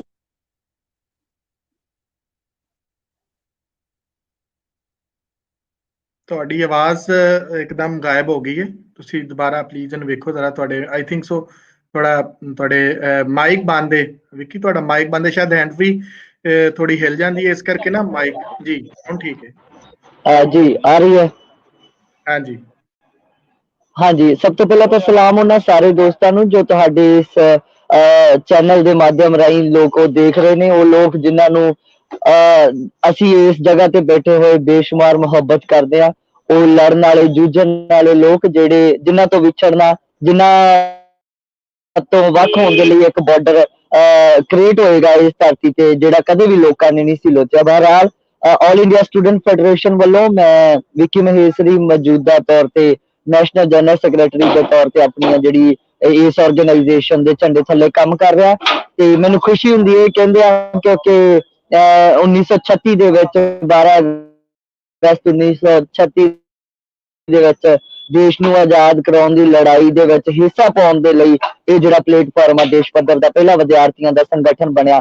ਤੇ ਖੁਸ਼ੀ ਮੈਨੂੰ ਇਸ ਗੱਲ ਦੀ ਹੁੰਦੀ ਹੈ ਕਿਉਂਕਿ ਜਦੋਂ ਪਾਕਿਸਤਾਨ ਦੇ ਯੂਥ ਤੇ ਸਟੂਡੈਂਟ ਸਾਥੀ ਅਲੱਗ-ਅਲੱਗ ਪਲੇਟਫਾਰਮਾਂ ਤੇ ਸਾਨੂੰ ਮਿਲਦੇ ਨੇ ਤੇ ਉਹ ਕਹਿੰਦੇ ਨੇ ਕਿ ਆਲ ਇੰਡੀਆ ਸਟੂਡੈਂਟ ਫੈਡਰੇਸ਼ਨ ਆ ਜਿਹੜੀ ਉਹ ਪਾਕਿਸਤਾਨ ਦੇ ਸੰਗਠਨਾਂ ਦੀ ਵੀ ਮਾਂ ਜਥੇਬੰਦੀ ਹੈ, ਤੇ ਉਸ ਪਿਆਰ ਨੂੰ ਅੱਗੇ ਰੱਖਦਿਆਂ ਅੱਜ ਦੇ ਸਮੇਂ ਦੇ ਵਿੱਚ ਜਦੋਂ ਅਸੀਂ ਇਹ ਲੜਾਈ ਲੜ ਰਹੇ ਹਾਂ ਲਗਾਤਾਰ ਆ ਜਿਹੜੀਆਂ ਮੈਂ ਸੰਗਠਨ ਦੇ ਇਤਿਹਾਸ ਦੇ ਵਿੱਚ ਨਹੀਂ ਜਾਣਾ ਚਾਹੁੰਦਾ ਕਿਉਂਕਿ ਅੱਜ ਦਾ ਉਹ ਵਿਸ਼ਾ ਨਹੀਂ ਹੈ, ਤੇ ਪਰ ਇਹ ਖੁਸ਼ੀ ਜ਼ਾਹਰ ਕਰਦਿਆਂ ਕਿ ਜਿੰਨੇ ਵੀ ਲੋਕ ਅਲੱਗ-ਅਲੱਗ ਸੰਗਠਨਾਂ ਦੇ ਵਿੱਚ ਕੰਮ ਕਰਦੇ ਰਹੇ, ਜਿਨ੍ਹਾਂ ਖੂਨ ਪਸੀਨਾ ਦੇ ਕੇ ਵਿਦਿਆਰਥੀਆਂ ਦੀ ਜਿਹੜੀ ਸ਼ਮੂਲੀਅਤ ਹੈ, ਜਮਹੂਰੀਅਤ ਨੂੰ ਬਚਾਉਣ ਦੇ ਲਈ ਉਹਨੂੰ ਸਦਾ ਉਸ ਝੰਡੇ ਨੂੰ ਉੱਚਾ ਰੱਖਿਆ, ਉਹਨਾਂ ਸਾਰਿਆਂ ਦੀ ਜਿਹੜੀ ਜ਼ਿੰਮੇਵਾਰੀ ਉਹ ਨਾ ਤਾਂ ਕਦੇ ਇਤਿਹਾਸ ਦੇ ਵਿੱਚ ਘੱਟ ਹੋਈ ਸੀ ਤੇ ਨਾ ਹੀ ਆਉਣ ਵਾਲੇ ਸਮੇਂ ਦੇ ਵਿੱਚ ਕਦੇ ਘੱਟ ਹੋਏਗੀ, ਕਿਉਂਕਿ ਵੱਡੀ ਜ਼ਿੰਮੇਵਾਰੀ ਵਿਦਿਆਰਥੀਆਂ ਤੇ ਇਸ ਕਰਕੇ ਆ ਜਾਂਦੀ ਹੈ ਕਿਉਂਕਿ ਯੂਨੀਵਰਸਿਟੀਜ਼ ਦੇ ਵਿੱਚੋਂ ਜਿਹੜੀ ਤਾਲੀਮ ਹਾਸਲ ਕਰਕੇ ਅਸੀਂ ਲੜਨ ਦੀ ਗੱਲ ਕਰਦੇ ਹਾਂ ਤੇ ਜਦੋਂ ਵੀ ਦੁਨੀਆ ਦੇ ਵਿੱਚ ਕੋਈ ਮੂਵਮੈਂਟ ਉੱਠਦੀ ਹੈ ਤੇ ਉਸ ਮੂਵਮੈਂਟ ਦਾ ਵੱਡੀ ਫੋਰਸ ਚਾਹੇ ਕਿਸਾਨਾਂ ਦੀ ਮੂਵਮੈਂਟ ਹੋਵੇ, ਚਾਹੇ ਉਹ ਵਰਕਰਸ ਦੀ ਮੂਵਮੈਂਟ ਹੋਵੇ, ਚਾਹੇ ਉਹ ਔਰਤਾਂ ਦੀ ਮੂਵਮੈਂਟ ਹੋਵੇ, ਉਸ ਮੂਵਮੈਂਟ ਦੇ ਵਿੱਚ ਤੁਸੀਂ ਕਿਤੇ ਵੀ ਇਤਿਹਾਸ ਚੱਕ ਕੇ ਦੇਖੋ ਕਿ ਵੱਡਾ ਹਿੱਸਾ ਉੱਥੋਂ ਦੇ ਵਿਦਿਆਰਥੀਆਂ ਦਾ ਹੋਏਗਾ। ਉਹ ਇਸ ਕਰਕੇ ਹੁੰਦਾ ਹੈ ਕਿਉਂਕਿ ਵਿਦਿਆਰਥੀ ਜਿਹੜੇ ਸਟੂਡੈਂਟਸ ਯੂਨੀਅਨ ਦੇ ਵਿੱਚ ਲਗਾਤਾਰ ਕੰਮ ਕਰਦੇ ਨੇ, ਜਿਹੜੇ ਇਸ ਗੱਲ ਦੇ ਲਈ ਲੜਦੇ ਨੇ ਕਿ ਸਟੂਡੈਂਟ ਯੂਨੀਅਨ ਇਲੈਕਸ਼ਨ ਆ ਜਿਹੜਾ ਉਹ ਹਰ ਯੂਨੀਵਰਸਿਟੀ ਦੇ ਵਿੱਚ ਕਰਵਾਉਣਾ ਲਾਜ਼ਮੀ ਹੋਣਾ ਚਾਹੀਦਾ, ਤਾਂ ਕਿ ਲੋਕਾਂ ਨੂੰ ਪਤਾ ਲੱਗੇ ਕਿ ਇਲੈਕਟੋਰਲ ਪ੍ਰੋਸੈਸ ਦੇ ਵਿੱਚ ਕਿੱਦਾਂ ਆਪਣੇ ਨੁਮਾਇੰਦਿਆਂ ਨੂੰ ਚੁਣਨਾ ਤੇ ਕਿੱਦਾਂ ਜਿਹੜੀ ਇੱਕ ਜਮਹੂਰੀਅਤ ਦਾ ਅਸਲੀ ਜਿਹੜਾ ਚਿਹਰਾ ਉਹਨੂੰ ਕਿੱਦਾਂ ਇੰਪਲੀਮੈਂਟ ਕੀਤਾ ਜਾ ਸਕਦਾ। ਸੋ ਇਸੇ ਕਰਕੇ ਉਹ ਚਾਹੇ ਦੇਸ਼ ਦੇ ਵਿੱਚ ਕਿੱਦਾਂ ਵੀ ਵੱਡਾ ਹਾਲਾਤ ਬਣਿਆ ਹੋਵੇ, ਉਹ ਦੇਸ਼ 'ਚ ਐਮਰਜੈਂਸੀ ਦਾ ਸਵਾਲ ਕਿਉਂ ਨਾ ਹੋਵੇ, ਉਹ ਦੇਸ਼ ਦੀ ਵੰਡ ਦਾ ਸਵਾਲ ਕਿਉਂ ਨਾ ਹੋਵੇ, ਚਾਹੇ ਉਸ ਸਮੇਂ ਤੇ ਵੱਖ-ਵੱਖ ਰਾਜਨੀਤਿਕ ਪਾਰਟੀਆਂ ਆਪਦੀ ਗੱਲ ਆ ਜਿਹੜੀ ਉਹ ਕਿਸੇ ਤਰੀਕੇ ਨਾਲ ਰੱਖਣ, ਪਰ ਵਿਦਿਆਰਥੀਆਂ ਦਾ ਸਟੈਂਡ ਇਤਿਹਾਸ ਨੇ ਸਾਬਿਤ ਕੀਤਾ ਕਿ ਉਹ ਸਹੀ ਗੱਲ ਨੂੰ ਪਕੜਦਿਆਂ, ਸਮੇਂ ਦੀ ਨਬਜ਼ ਨੂੰ ਫੜਦਿਆਂ ਸੱਚ ਕਹਿਣ ਦੇ ਵਿੱਚ ਕਾਮਯਾਬ ਹੁੰਦੇ ਨੇ। ਇਸ ਕਰਕੇ ਅੱਜ ਜਦੋਂ ਵੱਡਾ ਹਿੱਸਾ ਸਾਡੇ ਦੇਸ਼ ਦਾ ਇਹ ਲੜਾਈ ਲੜ ਰਿਹਾ ਕਿ ਲੋਕਾਂ ਦੇ ਕੋਲੋਂ ਅੰਨ ਦਾ, ਅਨਾਜ ਦਾ, ਖਾਣ ਦਾ ਹੱਕ ਨਾ ਖੋਇਆ ਜਾਵੇ, ਜਦੋਂ ਇਹ ਲੜਾਈ ਲੜ ਰਹੇ ਨੇ ਲੋਕ ਕਿ ਜੇ ਲੋਕਾਂ ਦੀਆਂ ਜ਼ਮੀਨਾਂ ਜਿਹੜੀਆਂ ਮੁਜ਼ਾਹਰਾ ਮੂਵਮੈਂਟ ਤੋਂ ਬਾਅਦ ਚ ਲੋਕਾਂ ਨੂੰ ਮਿਲੀਆਂ, ਉਹ ਜ਼ਮੀਨਾਂ ਜਿਹੜੀਆਂ ਬਾਬਾ ਬੰਦਾ ਸਿੰਘ ਬਹਾਦਰ ਨੇ ਇਸ ਮਿੱਟੀ ਦੇ ਨਾਇਕ ਨੇ ਲੋਕਾਂ ਨੂੰ ਲੈ ਕੇ ਦਿੱਤੀਆਂ, ਉਹ ਜ਼ਮੀਨਾਂ ਜਿਹਦੇ ਲਈ ਬਾਬਾ ਧਰਮ ਸਿੰਘ ਫੱਕਰ, ਜਿਹਦੇ ਲਈ ਕਾਂਵੜ ਜਗੀਰ ਸਿੰਘ ਜੋਗਾ, ਜਿਹਦੇ ਲਈ ਬਾਬਾ ਅਰਜਨ ਸਿੰਘ ਭਦੌੜ, ਉਹ ਸਾਰੇ ਲੋਕਾਂ ਨੇ ਲੈਂਡ ਰਿਫਾਰਮਸ ਵੇਲੇ ਜ਼ਮੀਨਾਂ ਵੰਡੀਆਂ ਵੀ ਤੇ ਜਗੀਰਾਂ ਦਾ ਖਾਤਮਾ ਕਰਵਾ ਕੇ ਲੋਕਾਂ ਨੂੰ ਉਹ ਜ਼ਮੀਨਾਂ ਦਵਾਈਆਂ ਵੀ। ਉੱਥੋਂ ਜਿਹੜਾ ਪੈਦਾ ਹੋਣ ਵਾਲਾ ਅੰਨ ਹੈ ਉਹ ਜਿਹੜਾ ਲੋਕਾਂ ਕੋਲੇ, ਲੋਕਾਂ ਦੇ ਪੇਟ ਦੇ ਵਿੱਚ ਜਾ ਸਕੇ। ਜਿੱਦਾਂ ਮੇਰੀ ਦੋਸਤ ਨਵਕਿਰਨ ਨੇ ਪਹਿਲਾਂ ਚਰਚਾ ਕਰਦਿਆਂ ਦੱਸਿਆ, ਮੈਂ ਉਹਨਾਂ ਗੱਲਾਂ ਦੇ ਰੈਪੀਟੀਸ਼ਨ ਵਿੱਚ ਨਹੀਂ ਜਾਵਾਂਗਾ, ਪਰ ਮੈਂ ਇਹ ਜ਼ਰੂਰ ਕਹਾਂਗਾ ਕਿ ਇਸ ਦੇਸ਼ ਦੇ ਵਿੱਚ ਜਦੋਂ ਲੋਕਡਾਊਨ ਲੱਗਦਾ ਹੈ ਤੇ ਏਡੀ ਵੱਡੀ ਪਾਪੂਲੇਸ਼ਨ ਵਾਲਾ ਦੇਸ਼ ਬਿਨਾਂ ਕਿਸੇ ਪ੍ਰੀ ਪਲਾਨਡ ਲੋਕਡਾਊਨ ਦੇ ਲੋਕਾਂ ਨੂੰ ਘਰਾਂ ਵਿੱਚ ਡੱਕ ਦਿੱਤਾ ਜਾਂਦਾ ਹੈ। ਉਹ ਕਿੱਥੋਂ ਖਾਣਗੇ, ਕਿੱਥੋਂ ਪੀਣਗੇ, ਉਹਨਾਂ ਦੀ ਮੈਡੀਸਨ ਦੀ ਕੀ ਵਿਵਸਥਾ ਹੋਏਗੀ, ਉਹ ਔਰਤਾਂ ਜਿਹੜੀਆਂ ਗਰਭਵਤੀ ਔਰਤਾਂ ਨੇ ਉਹਨਾਂ ਦੀ ਡਿਲੀਵਰੀ ਦਾ, ਉਹਨਾਂ ਦੀ ਮੈਡੀਸਨ ਦਾ ਪ੍ਰਬੰਧ ਕੀ ਹੋਏਗਾ। ਬਿਨਾਂ ਇਹਦੀ ਚਿੰਤਾ ਕੀਤਿਆਂ ਦੇਸ਼ ਦਾ ਹੁਕਮਰਾਨ ਹੈ ਜਿਹੜਾ ਉਹ ਸਰਾਣੇ ਮਤਲਬ ਜਿੱਦਾਂ ਅਸੀਂ ਪੰਜਾਬੀ ਚ ਕਹਿੰਦੇ ਹੁੰਦੇ ਆ ਕਿ ਸਰਾਣੇ ਬਾਹਰ ਰੱਖ ਕੇ ਸੌਣ ਵਾਲਾ ਕੰਮ, ਘੋੜੇ ਵੇਚ ਕੇ ਸੌਣ ਵਾਲਾ ਕੰਮ ਕਰਦਾ ਹੋਵੇ, ਤੇ ਫਿਰ ਦੇਸ਼ ਦੇ ਲੋਕਾਂ ਨੂੰ ਸੋਚਣਾ ਪਏਗਾ ਕਿ ਅੱਜ ਦਾ ਹੁਕਮਰਾਨ ਦੇਸ਼ ਨੂੰ ਕਿਹੜੇ ਪਾਸੇ ਲੈ ਕੇ ਜਾ ਰਿਹਾ। ਉਸੇ ਹਵਾਲੇ ਨਾਲ ਮੈਂ ਇਹ ਕਹਿਣਾ ਚਾਹੁੰਦਾ, ਉਦੋਂ 2-2000 ਕਿਲੋਮੀਟਰ ਜਦੋਂ ਪੂਰੇ ਦੁਨੀਆ ਦੇ ਵਿੱਚ ਨਾਰਾ ਦਿੱਤਾ ਗਿਆ ਕਿ ਸਟੇ ਹੋਮ ਸਟੇ ਸੇਫ, ਜਿਹੜਾ ਨਾਰਾ ਬੱਚੇ ਦੀ ਜ਼ੁਬਾਨ ਤੇ ਚੜਾ ਦਿੱਤਾ ਗਿਆ, ਉਹ ਔਰਤਾਂ, ਉਹ ਪਰਿਵਾਰ ਕੀ ਕਰਦੇ ਜਿਹੜੇ ਬੰਗਾਲ ਤੋਂ ਉੱਠ ਕੇ, ਜਿਹੜੇ ਯੂਪੀ ਤੇ ਬਿਹਾਰ ਤੋਂ ਉੱਠ ਕੇ ਬਾਕੀ ਥਾਵਾਂ ਤੇ ਮਜ਼ਦੂਰੀ ਕਰਨ ਜਾਂਦੇ ਨੇ, ਚਾਹੇ ਉਹਨਾਂ ਦੇ ਆਪਦੇ ਪਿੰਡਾਂ ਦੇ ਵਿੱਚ, ਆਪਦੇ ਮਤਲਬ ਸਟੇਟਾਂ ਦੇ ਵਿੱਚ ਨਿੱਕੇ ਨਿੱਕੇ ਘਰ ਕਿਉਂ ਨਾ ਹੋਣ, ਉਹ ਫਿਰ ਵੀ ਚਾਹੁੰਦੇ ਸੀ ਕਿ ਘਰਾਂ ਨੂੰ ਪਰਤਿਆ ਜਾਵੇ ਕਿਸੇ ਵੀ ਹਿੱਲੇ। ਤੇ ਇਸ ਕਰਕੇ ਮੇਰੇ ਦੇਸ਼ ਦੀਆਂ ਮਾਵਾਂ ਭੈਣਾਂ ਨੂੰ 2-2000 ਕਿਲੋਮੀਟਰ ਪੈਦਲ ਚੱਲ ਕੇ ਵੀ ਆਪਦੇ ਛੱਪਰਾਂ ਵੱਲ, ਆਪਦੀਆਂ ਕੁੱਲੀਆਂ ਵੱਲ ਜਿਹੜਾ ਕੂਚ ਕਰਨਾ ਪਿਆ। ਇਸ ਦੇਸ਼ ਦੇ ਹਾਈਵੇਜ਼ ਅਦਾਨੀਆਂ ਅੰਬਾਨੀਆਂ ਲਈ ਬਣੇ ਹੋਏ ਹਾਈਵੇਜ਼ ਮੇਰੇ ਦੇਸ਼ ਦੇ ਮਜ਼ਦੂਰਾਂ ਦੇ ਪੈਰਾਂ ਨੂੰ ਖਾ ਜਾਂਦੇ ਆ ਤੇ ਦੁਨੀਆ ਇਹ ਜਿਹੜਾ ਤਮਾਸ਼ਾ ਸਾਡੇ ਦੇਸ਼ ਦਾ ਹੁਕਮਰਾਨ, ਸਾਡੇ ਦੇਸ਼ ਦਾ ਪ੍ਰਧਾਨ ਉਹ ਲੋਕਾਂ ਨੂੰ ਦਿਖਾਉਂਦਾ। ਸੋ ਉਹਨਾਂ ਹਾਲਾਤਾਂ ਦੇ ਵਿੱਚ ਜਦੋਂ ਅਨਾਜ ਦੇ ਸਰਕਾਰੀ ਸਟੋਰ ਹੁੰਦਿਆਂ ਵੀ ਲੋਕਾਂ ਨੂੰ ਭੁੱਖੇ ਮਾਰ ਦਿੱਤਾ ਜਾਂਦਾ ਹੋਵੇ ਤੇ ਤੁਸੀਂ ਉਸ ਵੇਲੇ ਇਸ ਗੱਲ ਦਾ ਅੰਦਾਜ਼ਾ ਕਰਕੇ ਦੇਖੋ, ਜੇ ਇਹ ਸਾਰੇ ਅਨਾਜ ਭੰਡਾਰਾਂ ਤੇ ਦੁਨੀਆ ਭਰ ਚ ਜਿਹੜਾ ਸਪਲਾਈ ਹੁੰਦਾ, ਇਹ ਅਨਾਜ ਜਿਹੜਾ ਸਾਡੇ ਲੋਕਾਂ ਦੇ ਲਈ ਜ਼ਰੂਰੀ ਹੈ ਜਿਉਂਦੇ ਰਹਿਣ ਦੇ ਲਈ, ਜੇ ਉਹਦੇ ਤੇ ਪ੍ਰਾਈਵੇਟ ਕਾਰਪੋਰੇਟ ਹਾਊਸਿਸ ਦਾ ਕਬਜ਼ਾ ਹੋਏਗਾ ਤੇ ਲੋਕ ਕਿੱਦਾਂ ਜਿੰਦੇ ਰਹਿਣਗੇ। ਇਸ ਕਰਕੇ ਇਹ ਲੜਾਈ ਆ ਜਿਹੜੀ, ਇਹ ਨਾ ਕੇਵਲ ਖਾਲੀ ਜ਼ਮੀਨਾਂ ਵਾਲਿਆਂ ਦੀ ਲੜਾਈ ਆ, ਇਹ ਤਿੰਨੋਂ ਕਾਨੂੰਨ ਜਿਹੜੇ ਮੋਦੀ ਦੀ ਸਰਕਾਰ ਨੇ ਇਸ ਦੇਸ਼ ਦੇ ਵਿੱਚ, ਮੈਂ ਇਹ ਵੀ ਕਹਿਣ ਦੇ ਵਿੱਚ ਗੁਰੇਜ਼ ਨਹੀਂ ਕਰਾਂਗੇ ਕਿ ਇੱਕ ਚਿਹਰਾ ਬਣਾ ਕੇ ਸਿਰਫ ਜਿਹੜਾ ਮੋਦੀ ਨੂੰ ਇਸ ਦੇਸ਼ ਦੇ ਵਿੱਚ ਅੱਗੇ ਲਿਆਂਦਾ ਗਿਆ, ਤਾਂ ਜਿਹੜੇ ਕਾਰਪੋਰੇਟਸ ਦੀ ਇਸ ਸਰਕਾਰ ਨੇ, ਜਿਹੜੀ ਅਦਾਨੀ ਤੇ ਅੰਬਾਨੀਆਂ ਦੀ ਇਸ ਸਰਕਾਰ ਨੇ, ਇਹ ਤਿੰਨੇ ਕਾਨੂੰਨ ਲਿਆ ਕੇ ਲੋਕਾਂ ਤੋਂ ਜਿੱਥੇ ਜ਼ਮੀਨਾਂ ਦਾ ਹੱਕ ਖੋਹਣ ਦੀ ਗੱਲ ਕੀਤੀ ਹੈ, ਉੱਥੇ ਨਾਲ ਦੀ ਨਾਲ ਉਹਨਾਂ ਲੋਕਾਂ ਤੋਂ ਰੁਜ਼ਗਾਰ ਦਾ, ਉਹਨਾਂ ਲੋਕਾਂ ਤੋਂ ਅਨਾਜ ਦਾ ਜਿਹੜਾ ਹੱਕ ਖੋਹਣ ਦੀ ਵੀ ਗੱਲ ਕੀਤੀ ਹੈ। ਅਸੀਂ ਤਾਂ ਉਸ ਦੇਸ਼ ਦੇ ਬਸ਼ਿੰਦੇ ਆ ਜਿੱਥੇ ਕਹ ਲਓ ਬੰਗਾਲ ਦੇ ਕਾਲ ਵੇਲੇ ਇਸ ਦੇਸ਼ ਦੇ ਵਿੱਚ ਕਰੋੜਾਂ ਲੋਕ ਆ ਜਿਹੜੇ ਭੁੱਖ ਨਾਲ ਮਰ ਜਾਂਦੇ ਆ, ਤੇ ਅੱਜ ਦੇ ਟਾਈਮ 'ਚ ਜਦੋਂ ਸਫੀਸ਼ੀਐਂਟ ਅਨਾਜ ਪੈਦਾ ਕੀਤਾ ਜਾ ਰਿਹਾ ਹੋਵੇ ਤੇ ਉਸ ਵੇਲੇ ਜੇ ਉਹ ਅਨਾਜ ਲੋਕਾਂ ਤੱਕ ਨਾ ਪਹੁੰਚ ਸਕੇ ਸਰ ਫੇਸ ਕਰਕੇ, ਕਿਉਂਕਿ ਉਹਦੇ ਤੇ ਪ੍ਰਾਈਵੇਟ ਲੋਕਾਂ ਦੀ ਮੋਨੋਪੋਲੀ ਕਰਵਾ ਦੇਣੀ ਆ, ਤੇ ਦੇਸ਼ ਦੇ ਲੋਕ ਕਦੇ ਵੀ ਬਰਦਾਸ਼ਤ ਨਹੀਂ ਕਰਨਗੇ। ਤੇ ਇੱਕ ਸਟੂਡੈਂਟ ਲੀਡਰ ਹੁੰਦਿਆਂ ਇਸ ਗੱਲ ਦੇ ਲਈ ਕਿ ਸਟੂਡੈਂਟ ਇਸ ਗੱਲ ਨੂੰ ਸਮਝ ਰਹੇ ਨੇ, ਕਿਉਂਕਿ ਪਹਿਲਾ ਹਮਲਾ ਇਸ ਦੇਸ਼ ਦੀ ਤਾਲੀਮ ਤੇ ਕੀਤਾ ਗਿਆ, ਪਹਿਲਾ ਹਮਲਾ ਦੇਸ਼ ਦੇ ਐਜੂਕੇਸ਼ਨ ਸਿਸਟਮ ਤੇ ਕੀਤਾ ਗਿਆ। I come from AISF and you all know ਕਿ ਸਾਥੀ ਕਨਈਆ ਕੁਮਾਰ ਜੋ ਬਿਹਾਰ ਤੋਂ ਨੇ, ਉਹ JNUSU ਦੇ ਜਦੋਂ ਪ੍ਰੈਜ਼ੀਡੈਂਟ ਬਣੇ, ਆਲ ਇੰਡੀਆ ਸਟੂਡੈਂਟ ਫੈਡਰੇਸ਼ਨ ਦੇ ਉਹ ਮੈਂਬਰ ਨੇ, ਲੀਡਰ ਨੇ। ਉਹਨਾਂ ਤੇ ਹਮਲਾ ਕਿਉਂ ਹੋਇਆ?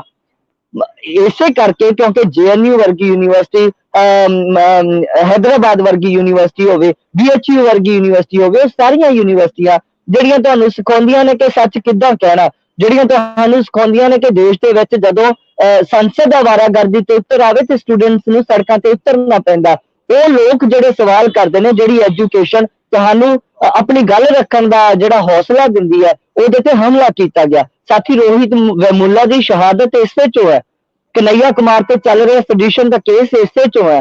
ਸੋ ਸਾਰੇ ਲੋਕ ਜਿਨ੍ਹਾਂ ਨੂੰ ਜੇਲ੍ਹਾਂ ਦੇ ਵਿੱਚ ਸੁੱਟ ਦਿੱਤਾ ਜਾਂਦਾ ਹੈ, ਜਿਨ੍ਹਾਂ ਲੋਕਾਂ ਨੂੰ ਸਰ ਫੇਸ ਦੇ ਲਈ, ਕਿਉਂਕਿ ਉਹ ਇੱਕ ਵਾਜਬ ਸਵਾਲ ਉਠਾ ਰਹੇ ਨੇ, ਉਹਨਾਂ ਨੂੰ ਸਵਾਲਾਂ ਦੇ ਕਟਹਿਰੇ ਵਿੱਚ ਈਵਨ ਸੁਪਰੀਮ ਕੋਰਟ ਤੱਕ ਨੂੰ ਨਾਲ ਲਾ ਕੇ ਉਹਨਾਂ ਨੂੰ ਉਲਝਾਉਣ ਦੀ ਕੋਸ਼ਿਸ਼ ਕੀਤੀ ਜਾਂਦੀ ਹੈ। ਸਭ ਕੁਝ ਤਾਂ ਹੁੰਦਾ ਹੈ ਕਿਉਂਕਿ ਯੂਨੀਵਰਸਿਟੀਆਂ ਤੋਂ ਸਰਕਾਰਾਂ ਡਰਦੀਆਂ ਨੇ। ਜਿਹੜੀ ਗੱਲ ਉੱਥੋਂ ਉੱਠਦੀ ਹੈ ਇਹ ਸਾਰੀ ਮਤਲਬ ਦੇਸ਼ ਦੀ ਮੂਵਮੈਂਟ ਨੂੰ ਪ੍ਰਭਾਵਿਤ ਕਰਦੀ ਹੈ। ਤੇ ਅੱਜ ਜਦੋਂ ਕਿਸਾਨ ਸੜਕਾਂ ਤੇ ਨੇ ਜ਼ਮੀਨਾਂ ਦੀ ਰਾਖੀ ਦੇ ਲਈ, ਅਨਾਜ ਦੀ ਸੁਰੱਖਿਆ ਦੇ ਲਈ, ਤੇ ਤੀਜਾ ਜਿਹੜਾ ਕਾਨੂੰਨ ਇਸ ਦੇ ਵਿੱਚ ਜਿਹਦੇ ਲਈ ਇਹ ਕਿਹਾ ਜਾ ਰਿਹਾ ਕਿ ਕੰਟਰੈਕਟ ਫਾਰਮਿੰਗ, ਵੱਡੇ ਫਾਰਮ ਬਣਾ ਕੇ ਜ਼ਮੀਨ ਆ ਜਿਹੜੀ ਅਦਾਨੀਆਂ ਅੰਬਾਨੀਆਂ ਦੇ ਜਾਂ ਬਾਕੀ ਕਾਰਪੋਰੇਟ ਹਾਊਸਾਂ ਦੇ ਹਵਾਲੇ ਕੀਤੀ ਜਾਏਗੀ। ਤੇ ਅਸੀਂ ਇਸ ਚੈਨਲ ਦੇ ਮਾਧਿਅਮ ਰਾਹੀਂ ਵੀ ਲੋਕਾਂ ਨੂੰ ਦੱਸਣਾ ਚਾਹੁੰਦੇ ਆ ਕਿ ਜੇ ਜ਼ਮੀਨ ਉਹਨਾਂ ਕੋਲੇ ਜਾਏਗੀ ਤੇ ਉਹ ਖੇਤੀ ਕਰਨਗੇ, ਤੇ ਫਿਰ ਉਹ ਚਾਵਲ ਤੇ ਕਣਕ ਕਿਉਂ ਪੈਦਾ ਕਰਨਗੇ? ਉਹੀ ਪੈਦਾ ਕਰਨਗੇ ਜਿਹੜੀਆਂ ਚੀਜ਼ਾਂ ਯੂਰਪ ਦੀਆਂ ਮੰਡੀਆਂ ਦੇ ਵਿੱਚ ਮਹਿੰਗੀਆਂ ਵੇਚੀਆਂ ਜਾ ਸਕਦੀਆਂ। ਉਹ ਮਸਾਲੇ ਜਿਨ੍ਹਾਂ ਦੀ ਕੀਮਤ ਅਮਰੀਕਾ ਦੇ ਵਿੱਚ ਜ਼ਿਆਦਾ ਹੋਏਗੀ, ਉਹ ਉਗਾਇਆ ਜਾਏਗਾ ਤੇ ਉਹ ਵੇਚਿਆ ਜਾਏਗਾ। ਤੇ ਆਮ ਲੋਕ ਜਿਨ੍ਹਾਂ ਦੀ ਖੁਰਾਕ ਗੇਹੂੰ ਤੇ ਚਾਵਲ ਹੈ, ਜਿਹੜੇ ਕਣਕ ਖਾ ਕੇ ਗੁਜ਼ਾਰਾ ਕਰਦੇ ਨੇ, ਜਿਹੜੇ ਕੋਦਰਾ ਖਾ ਕੇ ਗੁਜ਼ਾਰਾ ਕਰਦੇ ਨੇ, ਮੱਕੀ ਬਾਜਰਾ ਖਾ ਕੇ ਗੁਜ਼ਾਰਾ ਕਰਦੇ ਨੇ, ਉਹ ਸਾਰੇ ਲੋਕਾਂ ਦੇ ਲਈ ਅੰਨ ਉਗਾਉਣ ਦਾ ਉਹ ਸੂਬਾ ਜਿਹੜਾ ਤਬਾਹ ਕਰ ਦਿੱਤਾ ਜਾਏਗਾ। ਉਸ ਤਬਾਹੀ ਨੂੰ, ਉਸ ਉਜਾੜੇ ਨੂੰ ਰੋਕਣ ਦੇ ਲਈ ਪੰਜਾਬ ਇਸ ਦੇ ਵਿੱਚ ਲੀਡ ਲੈ ਰਿਹਾ। ਸਾਨੂੰ ਇਹ ਗੱਲ ਜ਼ਰੂਰ ਤੌਰ ਤੇ ਸਮਝਣੀ ਪਏਗੀ ਕਿ ਪੰਜਾਬ ਇਸ ਦੇ ਵਿੱਚ ਅਗਵਾਨੂ ਭੂਮਿਕਾ ਦੇ ਵਿੱਚ, ਮੋਹਰੀ ਰੋਲ ਦੇ ਵਿੱਚ ਕਿਉਂ ਹੈ। there are like major points that we need to underline and highlight।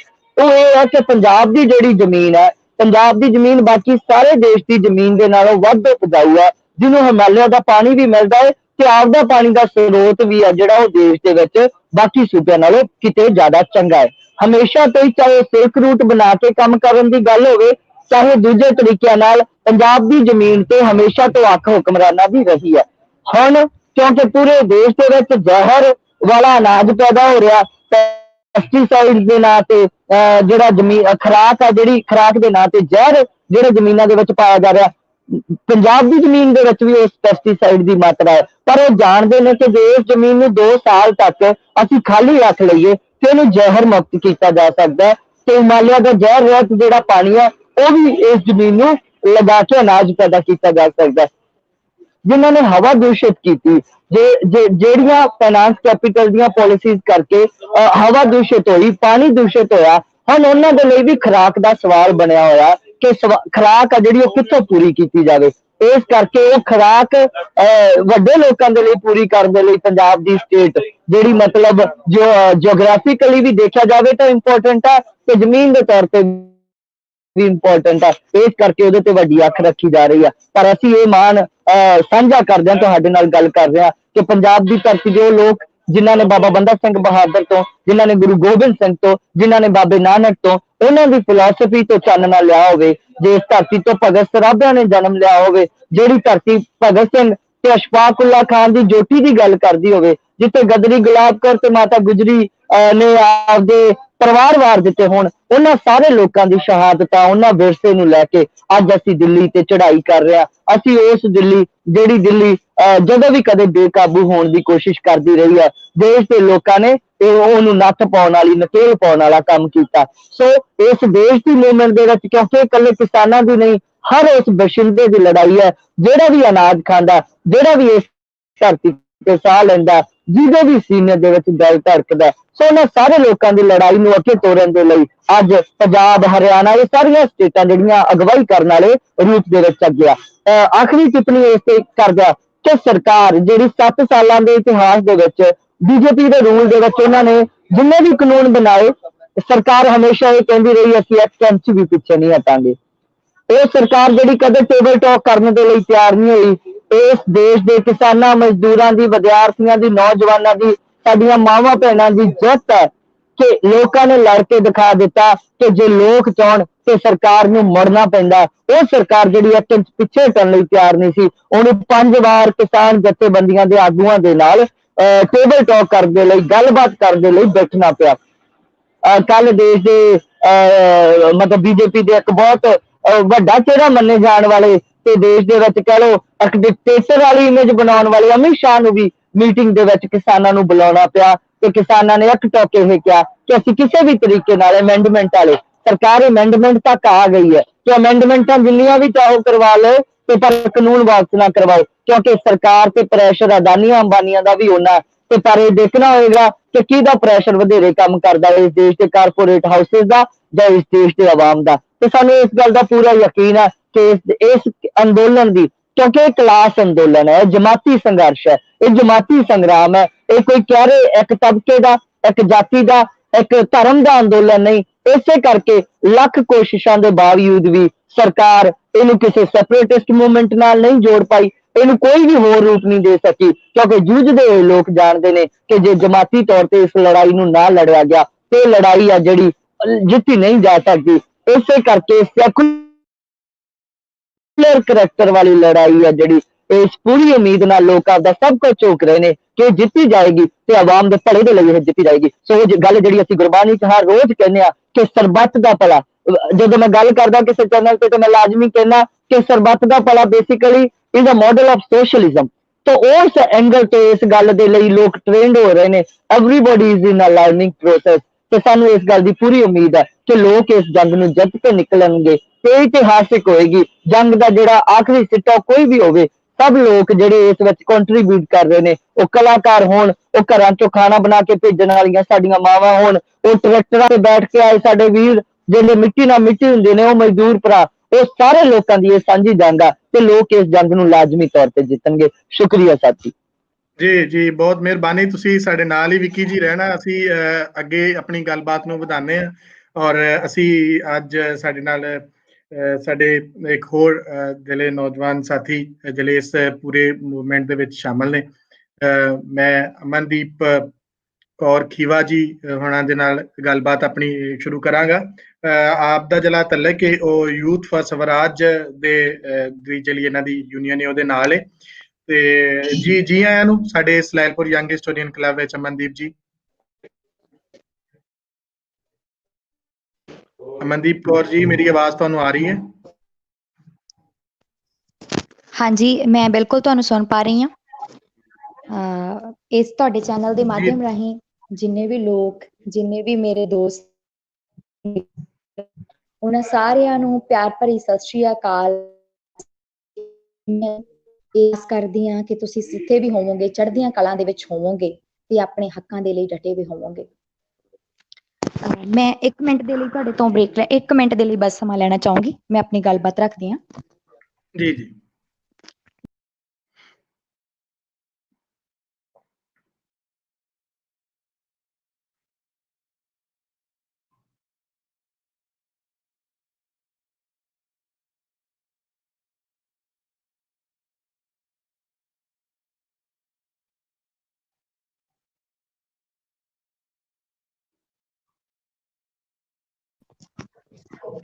ਜੀ ਹੈਲੋ, ਕੀ ਤੁਸੀਂ ਮੈਨੂੰ ਸੁਣ ਪਾ ਰਹੇ ਹੋ? ਹਾਂ ਜੀ, ਅਸੀਂ ਤੁਹਾਨੂੰ ਸੁਣ ਪਾ ਰਹੇ ਹਾਂ। ਤੁਸੀਂ ਹੁਣ ਲਾਈਵ ਹੋ, ਤੁਸੀਂ ਆਪਣੀ ਗੱਲਬਾਤ ਰੱਖੋ ਔਰ ਆਪਣੇ ਵਿਚਾਰ ਸਾਂਝੇ ਕਰੋ ਇਸ ਮੁੱਦੇ ਤੇ। ਹਾਂਜੀ, ਸਭ ਤੋਂ ਪਹਿਲਾਂ ਤੁਹਾਡਾ ਬਹੁਤ-ਬਹੁਤ ਧੰਨਵਾਦ ਕਿ ਤੁਸੀਂ ਮੈਨੂੰ ਇਸ ਕਾਬਲ ਸਮਝਿਆ ਕਿ ਮੈਂ ਤੁਹਾਡੇ ਚੈਨਲ ਦੇ ਜ਼ਰੀਏ ਆਪਣੀ ਗੱਲਬਾਤ ਜਿਹੜੀ ਹੈ ਆਪਦੀ ਆਵਾਮ ਦੇ ਨਾਲ, ਪੰਜਾਬ, ਪੰਜਾਬੀ ਤੇ ਪੰਜਾਬੀਅਤ ਦੇ ਨਾਲ ਮੈਂ ਸਾਂਝੀ ਕਰ ਸਕਾਂ। ਮੇਰਾ ਨਾਮ ਅਮਨਦੀਪ ਕੌਰ ਖੀਵਾ ਹੈ ਤੇ ਮੈਂ ਯੂਥ ਫॉर ਸਵਰਾਜ ਜਥੇਬੰਦੀ ਦੇ ਨਾਲ ਜੁੜੀ ਹੋਈ ਹਾਂ। ਇਹ ਸਾਡੀ ਵਿਦਿਆਰਥੀਆਂ ਦੀ ਜਥੇਬੰਦੀ ਹੈ। ਜੇਕਰ ਮੈਂ ਵਿੱਕੀ ਜੀ ਵੀਰ ਜੀ ਨੇ ਵੀ ਜਿਵੇਂ ਗੱਲ ਕੀਤੀ ਸੀ ਕਿ ਅਸੀਂ ਆਪਣੇ ਯੂਨੀਅਨਾਂ ਦੇ ਇਤਿਹਾਸ ਦੇ ਵਿੱਚ ਜ਼ਿਆਦਾ ਨਾ ਜਾਈਏ, ਤਾਂ ਸਿਰਫ ਇੰਨਾ ਕੀ ਕਹਿਣਾ ਮੇਰੇ ਲਈ ਬਹੁਤ ਹੋਊਗਾ ਕਿ ਅਸੀਂ ਹਰ ਉਸ ਮੁੱਦੇ ਤੇ, ਜਿਹੜੇ ਮੁੱਦੇ ਤੇ ਸਾਨੂੰ ਲੱਗਿਆ ਕਿ ਸਾਡੇ ਹੱਕ ਛੀਨੇ ਜਾ ਰਹੇ ਨੇ, ਸਾਡੇ ਤੇ ਸਾਡੀਆਂ ਜੜ੍ਹਾਂ ਨੂੰ ਦਾਤੀ ਪਾਈ ਜਾ ਰਹੀ ਹੈ। ਅਸੀਂ ਹਰ ਮੁੱਦੇ ਤੇ ਉਸ ਤੇ ਬੋਲਦੇ ਰਹੇ ਹਾਂ। ਸਾਡੇ ਪੰਜਾਬ ਦੀਆਂ ਹੋਰ ਵੀ ਬਹੁਤ ਸਾਰੀਆਂ ਸਟੂਡੈਂਟ ਯੂਨੀਅਨਸ, ਉਸੇ ਤਰ੍ਹਾਂ ਬਿਲਕੁਲ ਅਸੀਂ ਵੀ ਹਰੇਕ ਮੁੱਦੇ ਤੇ, ਚਾਹੇ ਉਹ ਸੀਏ ਦਾ ਮਸਲਾ ਹੋਵੇ, ਚਾਹੇ ਧਾਰਾ 370 ਦਾ ਮਸਲਾ ਹੋਵੇ, ਚਾਹੇ ਉਹ ਕਿਸੇ ਵੀ ਤਰ੍ਹਾਂ ਦਾ ਲੋਕਾਂ ਦੇ ਨਾਲ ਜੁੜਿਆ ਹੋਇਆ ਮਸਲਾ ਹੋਵੇ, ਅਸੀਂ ਉਸ ਤੇ ਬੋਲਦੇ ਰਹਿੰਦੇ ਹਾਂ। ਤੇ ਜਿੱਥੋਂ ਤੱਕ ਅੱਜ ਦੇ ਵਿਸ਼ੇ ਦੀ ਗੱਲ ਹੈ, ਜਿਵੇਂ ਕਿ ਤੁਸੀਂ ਮੈਨੂੰ ਪਹਿਲਾਂ ਦੱਸਿਆ ਸੀ ਕਿ ਅਸੀਂ ਬੋਲਣਾ ਹੈ ਕਿ ਵਿਦਿਆਰਥੀਆਂ ਦੀ ਕੀ ਭੂਮਿਕਾ ਰਹੀ ਹੈ ਇਹਦੇ ਵਿੱਚ, ਤਾਂ ਸਭ ਤੋਂ ਪਹਿਲਾਂ ਜੇਕਰ ਮੈਂ ਆਪਣੇ ਪੰਜਾਬ ਦੀ ਗੱਲ ਕਰਾਂ, ਜਿੱਥੇ ਮੈਂ ਪਲੀ ਵੱਡੀ ਹੋਈ ਹਾਂ, ਜਿੱਥੇ ਸਾਡੀ ਸਾਂਝੀ ਧਰਤੀ ਹੈ, ਜਿਹੜੇ ਵੀ ਮੈਨੂੰ ਸੁਣ ਰਹੇ ਨੇ ਪੰਜਾਬ ਦੀ, ਤਾਂ ਸਾਡੀ ਪੰਜਾਬੀ ਦਾ ਪਹਿਲਾ ਕਵੀ ਬਾਬਾ ਫਰੀਦ, ਪੰਜਾਬੀ ਜਿੱਥੋਂ ਪੰਜਾਬੀ ਸਾਹਿਤ ਦਾ ਚੰਗੀ ਤਰ੍ਹਾਂ ਮੁੱਢ ਵੱਜਦਾ ਹੈ, ਤਾਂ ਬਾਬਾ ਫਰੀਦ ਜਿਹੜਾ ਹੈ ਉਹ ਲਿਖਦਾ ਹੈ ਕਿ ਫਰੀਦਾ ਬਾਹਰ ਪਰਾਇਆ ਬੈਸਣਾ, ਸਾਈਂ ਮੁਝੇ ਨਾ ਦੇ, ਜੇ ਤੂੰ ਇੰਜੀ ਰੱਖਸੀ ਤਾਂ ਜਿਉ ਸਰੀਰ ਲੈ। ਤਾਂ ਸਾਡੀ ਪੰਜਾਬੀ ਸੱਭਿਆਚਾਰ ਦੀ ਪਹਿਲੀ ਕਦਰ, ਸਾਡਾ ਕੇਂਦਰੀ ਧੁਰਾ ਹੀ ਇਹ ਹੈ ਕਿ ਅਸੀਂ 2 ਪੈਰ ਘੱਟ ਤੁਰ ਸਕਦੇ ਹਾਂ, ਪਰ ਤੁਰਨਾ ਮੜਕ ਦੇ ਨਾਲ ਹੁੰਦਾ ਹੈ, ਤੇ ਇਹੀ ਸਾਡੀ ਪੰਜਾਬੀਅਤ ਦੀ ਪਛਾਣ ਹੈ। ਤੇ ਇਹੀ ਸਾਡਾ ਕੇਂਦਰੀ ਧੁਰਾ ਹੈ ਜਿਹੜਾ ਸਾਨੂੰ ਲੜਨ ਦੇ ਲਈ, ਜਿਹੜਾ ਸਾਨੂੰ ਜਿਉਣ ਦੇ ਲਈ ਮਜਬੂਰ ਕਰਦਾ ਹੈ। ਸਾਡੀ ਪੰਜਾਬ ਦੀ ਹੋਂਦ ਹੀ ਤਾਂ ਹੈ ਕਿਉਂਕਿ ਅਸੀਂ ਬਾਗੀ ਤਬੀਅਤਾਂ ਦੇ ਮਾਲਕ ਰਹੇ ਹਾਂ। ਪੰਜਾਬ ਲੜਦਾ ਰਿਹਾ ਹੈ, ਪੰਜਾਬ ਦਾ ਲੜਨ ਦਾ ਇਤਿਹਾਸ ਰਿਹਾ ਹੈ, ਕਿਉਂਕਿ ਪੰਜਾਬ ਆਪਦੀ ਭੂਗੋਲਿਕ ਸਥਿਤੀ ਦੇ ਕਰਕੇ ਵੀ ਅਜਿਹੀ ਇੱਕ ਥਾਂ ਤੇ ਸੀਗਾ ਜਿੱਥੇ ਕਿ ਹਮਲਾਵਰਾਂ ਨੂੰ ਆਉਣਾ ਬਹੁਤ ਸੌਖਾ ਸੀ। ਤਾਂ ਸਭ ਤੋਂ ਪਹਿਲਾਂ ਆਡਾ ਜਿਹੜਾ ਇਹ ਸੌਖੇ ਤਰੀਕੇ ਨਾਲ ਹਮਲਾਵਰ ਸਾਡੇ ਨਾਲ ਹੀ ਲੈਂਦੇ ਰਹੇ ਨੇ, ਤਾਂ ਇਸ ਧਰਤੀ ਤੇ ਉਹੀ ਲੋਕ ਜਿਉਂਦੇ ਰਹਿ ਸਕੇ ਜਿਨ੍ਹਾਂ ਦੇ ਵਿੱਚ ਲੜਨ ਦਾ ਮਾਦਾ ਸੀ, ਜਿਨ੍ਹਾਂ ਦੇ ਵਿੱਚ ਆਪਣੀ ਗੱਲ ਕਹਿਣ ਦਾ ਮਾਦਾ ਸੀ, ਜਿਨ੍ਹਾਂ ਦੇ ਵਿੱਚ ਇਕੱਠੇ ਹੋ ਕੇ ਜ਼ੁਲਮੀ ਦੇ ਨਾਲ ਟਾਕਰਾ ਲੈਣ ਦਾ ਮਾਦਾ ਸੀ। ਤਾਂ ਇਸ ਤੋਂ ਬਾਅਦ ਜੇਕਰ ਬਾਬਾ ਨਾਨਕ ਜੀ ਦੀ ਗੱਲ ਕਰਾਂ, ਤੇ ਉਹ ਵੀ ਸਾਨੂੰ, ਭਲਾ ਕਿ ਉਹ ਸਾਡੇ ਧਾਰਮਿਕ ਆਗੂ ਸਨ, ਤੇ ਪਰ ਫਿਰ ਵੀ ਉਹ ਆਪਣੇ ਨਿਰਾਪੁਰਾ ਸਾਨੂੰ ਸਿਰਫ ਧਰਮ ਦੇ ਨਾਲ ਨਹੀਂ ਜੋੜਦੇ, ਬਲਕਿ ਕੇਂਦਰੀ ਸਾਡੀ ਕਦਰ ਉਹੀ ਉਸਨੂੰ, ਉਹ ਜਿਹੜੀ ਰਵਾਇਤ ਨੂੰ ਉਹ ਚਾਲੂ ਰੱਖਦੇ ਨੇ, ਤੇ ਉਹ ਵੀ ਸੱਤਾ ਨੂੰ ਜਿਹੜਾ ਵੰਗਾਰਦੇ ਨੇ। ਜਦੋਂ ਉਹ ਬਾਬਰ ਬਾਣੀ ਦੇ ਰਾਹੀਂ ਕਹਿੰਦੇ ਨੇ ਕਿ ਪਾਪ ਕੀ ਜੰਜ ਲੈ ਕਾਬਲ ਧਾਇਆ, ਜ਼ੋਰੀ ਮੰਗਿਆ ਦਾਣ ਵੇ ਲਾਲੋ। ਤਾਂ ਮੇਰਾ ਕਹਿਣ ਦਾ ਮਤਲਬ ਇਹ ਹੈ ਕਿ ਪੰਜਾਬ ਦਾ ਇਤਿਹਾਸ, ਪੰਜਾਬ ਦੀ ਕਦਰ, ਪੰਜਾਬ ਦਾ ਸੱਭਿਆਚਾਰ ਹੀ ਇਹ ਰਿਹਾ ਹੈ ਕਿ ਅਸੀਂ ਹਮੇਸ਼ਾ ਮੜਕ ਦੇ ਨਾਲ ਰਹੇ ਹਾਂ, ਅਣਖ ਦੇ ਨਾਲ ਜਿਉਂਦੇ ਰਹੇ ਹਾਂ। ਤਾਂ ਅੱਜ ਜਿਵੇਂ ਅੱਜ 2020 ਦੀ ਗੱਲ ਕਰਾਂ, ਤੇ ਪੰਜਾਬ, ਪਹਿਲੀ ਗੱਲ ਤਾਂ ਇਹ ਕਿ ਪੰਜਾਬ ਨੂੰ ਕਿਸਾਨੀ ਤੋਂ ਬਿਨਾਂ ਚਿਤਵਿਆ ਹੀ ਨਹੀਂ ਜਾ ਸਕਦਾ। ਸਾਡਾ ਸੱਭਿਆਚਾਰ, ਸਾਡੀ ਬੋਲੀ, ਸਾਡੀਆਂ ਰੀਤਾਂ, ਸਾਡਾ ਲੋਕ ਸਾਹਿਤ, ਸਾਡੀਆਂ ਬੋਲੀਆਂ, ਸਾਡੇ ਨਾਚ ਸਾਰੇ ਕਿਸਾਨੀ ਨਾਲ ਜੁੜੇ ਹੋਏ ਨੇ। ਤਾਂ ਮੈਨੂੰ ਇਹ ਸੋਚ ਕੇ ਇੱਕਦਮ ਘਬਰਾਹਟ ਹੁੰਦੀ ਹੈ ਕਿ ਜੇਕਰ ਕਿਸਾਨੀ ਨਹੀਂ ਰਹੂਗੀ ਤਾਂ ਫਿਰ ਪੰਜਾਬ ਦੀ ਪਰਿਭਾਸ਼ਾ ਕੀ ਰਹਿ ਜਾਊਗੀ। ਅਸੀਂ ਆਉਣ ਵਾਲੀਆਂ ਨਸਲਾਂ ਨੂੰ, ਜਾਂ ਫਿਰ ਅਗਲੇ 20 ਦਹਾਕਿਆਂ, ਅਗਲੇ ਆਉਣ ਵਾਲੇ 20 ਸਾਲਾਂ ਦੇ ਵਿੱਚ ਹੀ ਅਸੀਂ ਕੀ ਦੱਸਾਂਗੇ ਕਿ ਪੰਜਾਬ ਕੀ ਹੁੰਦਾ ਹੈ। ਤਾਂ ਇੱਥੋਂ ਇਹ ਸਿੱਧ ਹੁੰਦਾ ਹੈ ਕਿ ਜਿਵੇਂ ਕਿ ਨਵਕਿਰਨ ਨੱਤ ਜੀ ਨੇ ਤੇ ਵਿੱਕੀ ਮਹੇਸ਼ਵਰੀ ਜੀ ਨੇ ਤੁਹਾਨੂੰ ਪੂਰੀ ਤਰ੍ਹਾਂ ਖੋਲ ਕੇ ਦੱਸ ਦਿੱਤਾ ਕਿ ਅਸੀਂ ਕਿਉਂ ਲੜ ਰਹੇ ਹਾਂ। ਤੇ ਮੈਨੂੰ ਲੱਗਦਾ ਕਿ ਮੈਨੂੰ ਦੁਹਰਾਓ ਕਰਨ ਦੀ ਲੋੜ ਨਹੀਂ ਹੈਗੀ ਕਾਨੂੰਨਾਂ ਦੀ, ਕਿ ਇਹ ਸਾਡੇ ਲਈ ਕਾਨੂੰਨ ਕਿਵੇਂ ਸਾਡੀਆਂ ਜੜ੍ਹਾਂ ਦੇ ਵਿੱਚ ਦਾਤੀ ਨੇ। ਜੇਕਰ ਇਹ ਕਿਸਾਨੀ ਹੀ ਸਾਡੇ ਹੱਥਾਂ ਦੇ ਵਿੱਚ ਨਹੀਂ ਰਹੂਗੀ ਤਾਂ ਸਾਡੀ ਉਹ ਅਣਖ, ਉਹ ਮਾਣ, ਅਸੀਂ ਉਹ ਸਾਡੀ ਸ਼ਬਦਾਵਲੀ, ਉਹ ਸਾਡੀ ਰਹਿਤ ਬਹਿਤ ਜਿਹੜੀ ਜੁੜੀ ਹੀ ਕਿਸਾਨੀ ਨਾਲ ਹੋਈ ਹੈ, ਤਾਂ ਅਸੀਂ ਉਸਨੂੰ ਕਿੱਥੇ ਵੇਖ ਪਾਵਾਂਗੇ। ਤਾਂ ਇਹ ਪੰਜਾਬੀ ਸੱਭਿਆਚਾਰ ਦੀ ਹੋਂਦ ਦੇ ਲਈ, ਪੰਜਾਬੀ ਲੋਕ ਧਾਰਾ ਦੀ ਹੋਂਦ ਦੇ ਲਈ ਪਹਿਲੀ ਗੱਲ ਇਹ ਸਾਡੀ ਲੜਾਈ ਹੈ, ਤੇ ਅਸੀਂ ਕਿਸਾਨੀ ਨੂੰ ਬਚਾਉਣ ਦੀ ਲੜਾਈ ਲੜ ਰਹੇ ਹਾਂ। ਸਿਰਫ ਕਿਸਾਨੀ ਨੂੰ ਬਚਾਉਣ ਦੇ ਲਈ ਨਹੀਂ, ਇਹ ਸਿਰਫ ਸਾਡੀਆਂ ਫਸਲਾਂ ਦੀ ਲੜਾਈ ਨਹੀਂ, ਮੈਂ ਕਹਾਂਗੀ ਇਹ ਸਾਡੀਆਂ ਨਸਲਾਂ ਦੀ ਲੜਾਈ ਹੈ, ਇਹ ਸਾਡੇ ਆਉਣ ਵਾਲੇ ਭਵਿੱਖ ਦੀ ਲੜਾਈ ਹੈ, ਸਾਡੇ ਜਿਹੜੀਆਂ ਨਸਲਾਂ ਦੀ ਲੜਾਈ ਹੈ, ਸਾਡੀ ਹੋਂਦ ਦੀ ਲੜਾਈ ਹੈ। ਤਾਂ ਇਹਦੇ ਵਿੱਚ ਜੇਕਰ ਅੱਜ ਕਿਸਾਨ ਅਗਵਾਈ ਕਰ ਰਹੇ ਨੇ ਤਾਂ ਸਾਡਾ ਸਾਰਿਆਂ ਦਾ ਫਰਜ਼ ਬਣ ਜਾਂਦਾ ਹੈ ਕਿ ਅਸੀਂ ਹਰ ਵਰਗ, ਚਾਹੇ ਉਹ ਵਿਦਿਆਰਥੀ ਹੈ, ਨੌਜਵਾਨ ਹੈ, ਕੋਈ ਕਰਮਚਾਰੀ ਹੈ, ਤੇ ਕਿਸੇ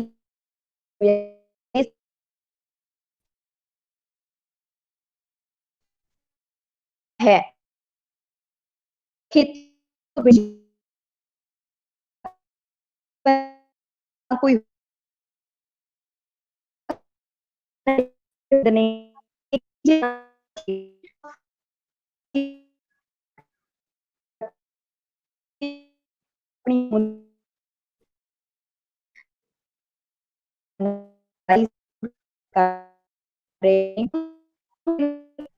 ਇੱਕ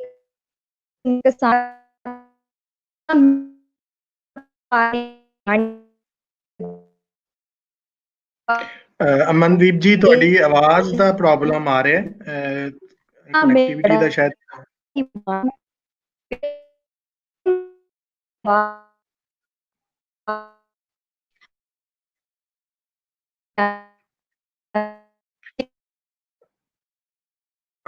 ਹਾਂਜੀ, ਅਮਨਦੀਪ ਜੀ ਹੋਰਾਂ ਦਾ ਸਾਡਾ ਥੋੜਾ ਨੈਟ ਦਾ ਉਹਨਾਂ ਦਾ ਪ੍ਰੋਬਲਮ ਹੈ, ਤੇ ਜਿਸ ਤਰ੍ਹਾਂ ਸਾਡੇ ਨਾਲ ਕਨੈਕਟ ਹੁੰਦੇ ਨੇ ਉਹਨਾਂ ਦੀ ਗੱਲਬਾਤ ਅਸੀਂ ਸੁਣਨੇ ਆ। ਮੈਂ ਕਿਰਨ ਹੋਰਾਂ ਦੇ ਨਾਲ ਗੱਲ ਕਰਾਂਗਾ, ਔਰ ਅਸੀਂ ਵਿੱਕੀ ਹੋਰਾਂ ਦਾ ਵੀ ਇੰਤਜ਼ਾਰ ਕਰਨੇ ਕਿ ਉਹ ਵੀ ਉਨੀ ਦੇਰ ਤੱਕ ਸਾਡੇ ਨਾਲ ਕਨੈਕਟ ਹੋ ਜਾਣ, ਤੇ ਫਿਰ ਅਸੀਂ ਇੱਕ ਦੋ ਗੱਲਾਂ ਤੁਹਾਡੇ ਨਾਲ। ਨਵਕਿਰਨ ਜੀ, ਜਿਸ ਤਰ੍ਹਾਂ ਤੁਸੀਂ ਦੱਸਿਆ ਕਿ ਤੁਸੀਂ ਆਲ ਇੰਡੀਆ ਐਸੋਸੀਏਸ਼ਨ, ਤੁਹਾਡੀ ਸਟੂਡੈਂਟ ਐਸੋਸੀਏਸ਼ਨ ਹੈ, ਪੰਜਾਬ ਤੋਂ ਇਲਾਵਾ ਹੋਰ ਵੀ ਜਗ੍ਹਾ ਤੇ ਜਿਹੜੀਆਂ ਪੀਜ਼ੈਂਟ ਮੂਵਮੈਂਟ ਚੱਲੀਆਂ, ਕਿਸਾਨਾਂ ਦੀਆਂ ਮੂਵਮੈਂਟ ਚੱਲੀਆਂ, ਫਾਰਮਰ ਮੂਵਮੈਂਟ ਚੱਲੀਆਂ, ਉਹਨਾਂ ਦੇ ਵਿੱਚ ਵੀ ਸ਼ਾਮਲ ਹੋਈ, ਯੂਨੀਅਨ ਵੱਲੋਂ ਦੋਸਤ ਸ਼ਾਮਲ ਹੋਏ, ਜਾਂ ਕਿ ਇਸ ਵਾਰੀ ਹੀ ਜ਼ਿਆਦਾ ਲੋਕ ਸ਼ਾਮਲ ਹੋਏ ਨੇ, ਜਾਂ ਤੁਹਾਡੀ ਜਿਹੜੀ ਯੂਨੀਅਨ ਹੈ ਉਹਦਾ ਕੀ ਸਟਾਂਸ ਹੈ? ਕਿਉਂਕਿ ਬਹੁਤ ਅਰਸਾ ਪਹਿਲੇ ਸਾਡੇ ਇੱਧਰ ਪਾਕਿਸਤਾਨ 'ਚ ਵੀ ਇੱਕ ਨਾਰਾ ਲੱਗਦਾ ਹੁੰਦਾ ਸੀ ਕਿ ਕੌਣ ਬਚਾਏਗਾ ਪਾਕਿਸਤਾਨ, ਤੁਲਬਾ ਮਜ਼ਦੂਰ ਔਰ ਕਿਸਾਨ। ਫਿਰ ਇਹ ਨਾਰਾ ਜਿਹੜਾ ਇਸ ਤਰ੍ਹਾਂ ਵੀ ਲੱਗਦਾ ਹੁੰਦਾ ਸੀ ਕਿ ਤਬਦੀਲੀ ਕੇ तीन निशान, ਤੁਲਬਾ ਮਜ਼ਦੂਰ ਔਰ ਕਿਸਾਨ। ਤੇ ਇਹ ਬੜਾ ਰਿਹਾ ਨਾਰਾ। ਤੇ ਤੁਹਾਡੇ ਵੱਲ ਮੈਂ ਪੁੱਛਾਂਗਾ ਕਿ ਤੁਹਾਡੀ ਜਿਹੜੀ ਯੂਨੀਅਨ ਨੇ ਉੱਥੇ, ਤੇ ਦੂਜੀ ਮੈਂ ਇਹ ਗੱਲ ਕਰਾਂਗਾ, ਅਮਨਦੀਪ ਹੋਰੀ ਵੀ ਆ ਗਏ ਨੇ, ਦੂਜੀ ਮੈਂ ਇਹ ਗੱਲ ਕਰਾਂਗਾ ਕਿ ਜਿਸ ਤਰ੍ਹਾਂ ਸਟੂਡੈਂਟ ਯੂਨੀਅਨਸ ਦੇ ਇਲੈਕਸ਼ਨਸ ਨਹੀਂ ਹੋ ਰਹੇ, ਤੇ ਤੁਸੀਂ ਕਿਸ ਤਰ੍ਹਾਂ, ਜਿਸ ਤਰ੍ਹਾਂ ਅਹੁਦੇਦਾਰ, ਕਿਸ ਤਰ੍ਹਾਂ ਤੁਸੀਂ ਕਰਦੇ ਹੋ ਇਹ ਸਾਰਾ ਕਰ, ਜਿਸ ਤਰ੍ਹਾਂ ਤੁਹਾਡੇ ਅਹੁਦੇ ਨੇ, ਕਿਸ ਤਰ੍ਹਾਂ ਇਹਨਾਂ ਨੂੰ ਤੁਸੀਂ ਮੇਨਟੇਨ ਕਰਦੇ? ਬਿਲਕੁਲ। ਸਭ ਤੋਂ ਪਹਿਲੇ ਤੇ ਇਹ ਗੱਲ ਹੈ ਕਿ ਪਹਿਲਾਂ ਵੀ ਜਿੰਨੀਆਂ ਵੀ ਕਹਿ ਲਓ ਮੂਵਮੈਂਟ ਚੱਲੀਆਂ, ਸਿਰਫ ਕਿਸਾਨੀ ਦੀਆਂ ਹੀ ਨਹੀਂ, ਵੱਖੋ ਵੱਖਰੇ ਕਹਿ ਲਓ ਮੁੱਦਿਆਂ ਤੇ ਜਿੰਨੀਆਂ ਵੀ ਮੂਵਮੈਂਟ ਚੱਲੀਆਂ ਨੇ 1990 ਤੋਂ ਬਾਅਦ, ਅਸੀਂ ਹਮੇਸ਼ਾ ਤੋਂ ਉਹਦਾ ਹਿੱਸਾ ਰਹੇ ਹਾਂ ਸੰਗਠਨ ਵੱਲੋਂ।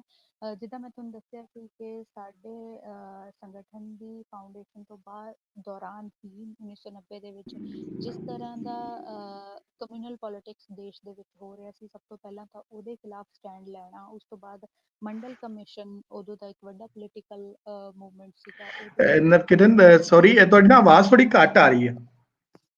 ਹੁਣ ਠੀਕ ਹੈ ਜੀ? ਹਾਂਜੀ, ਬਿਲਕੁਲ ਠੀਕ ਹੈ। ਓਕੇ, ਹਾਂਜੀ।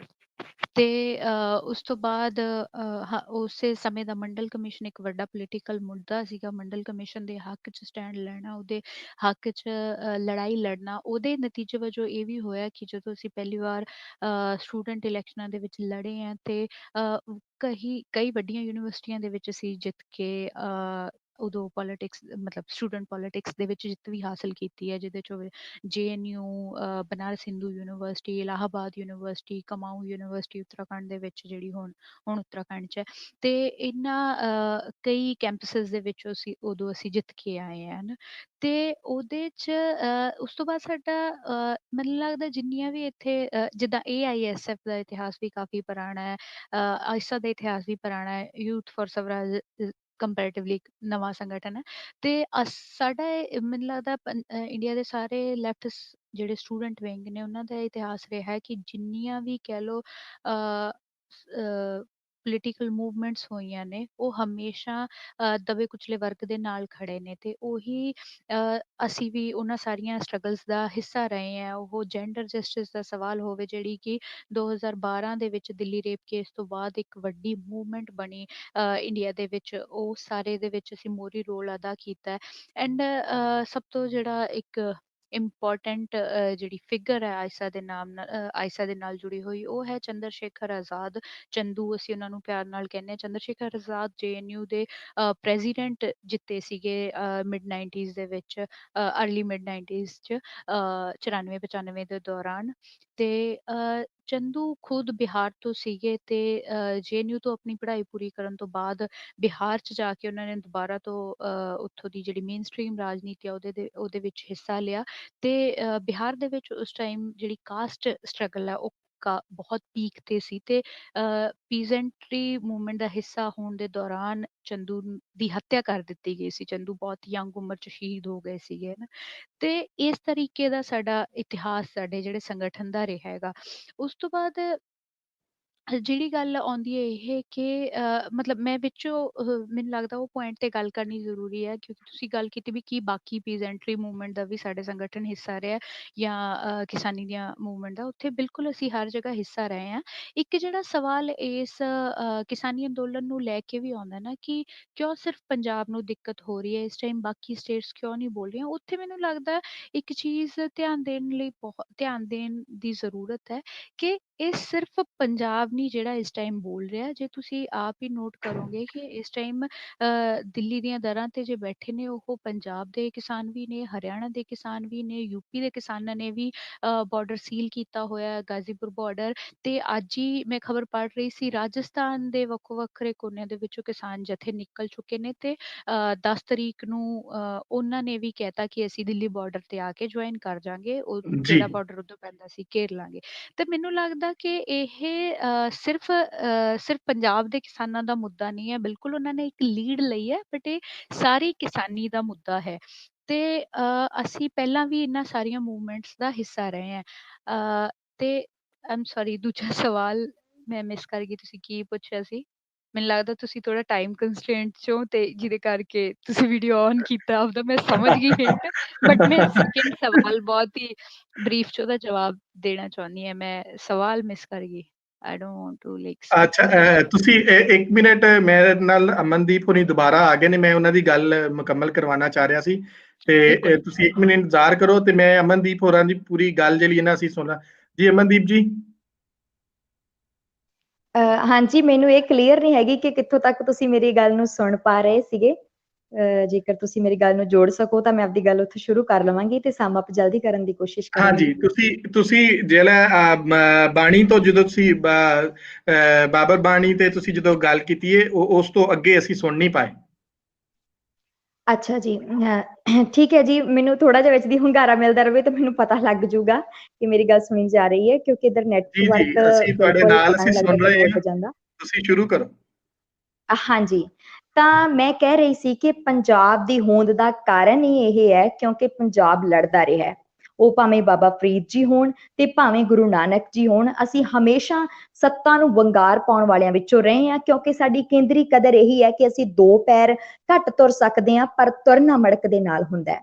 ਤੇ ਅੱਜ ਜੇਕਰ ਪੰਜਾਬ ਦੀ ਹੋਂਦ ਧਿਆਨ ਬਣੀ ਹੈ, ਕਿਉਂਕਿ ਪੰਜਾਬ ਨੂੰ ਮੈਂ ਨਿੱਜੀ ਤੌਰ ਤੇ ਜੇਕਰ ਮੈਂ ਆਪਦਾ ਤਜਰਬਾ ਦੱਸਾਂ, ਵੈਸੇ ਤੁਹਾਡਾ ਸਾਰਿਆਂ ਦਾ ਵੀ ਇਹੀ ਹੋਊਗਾ ਕਿ ਅਸੀਂ ਪੰਜਾਬ ਨੂੰ ਤੇ ਕਿਸਾਨੀ ਨੂੰ ਅਲੱਗ-ਅਲੱਗ ਕਰਕੇ ਦੇਖ ਹੀ ਨਹੀਂ ਸਕਦੇ।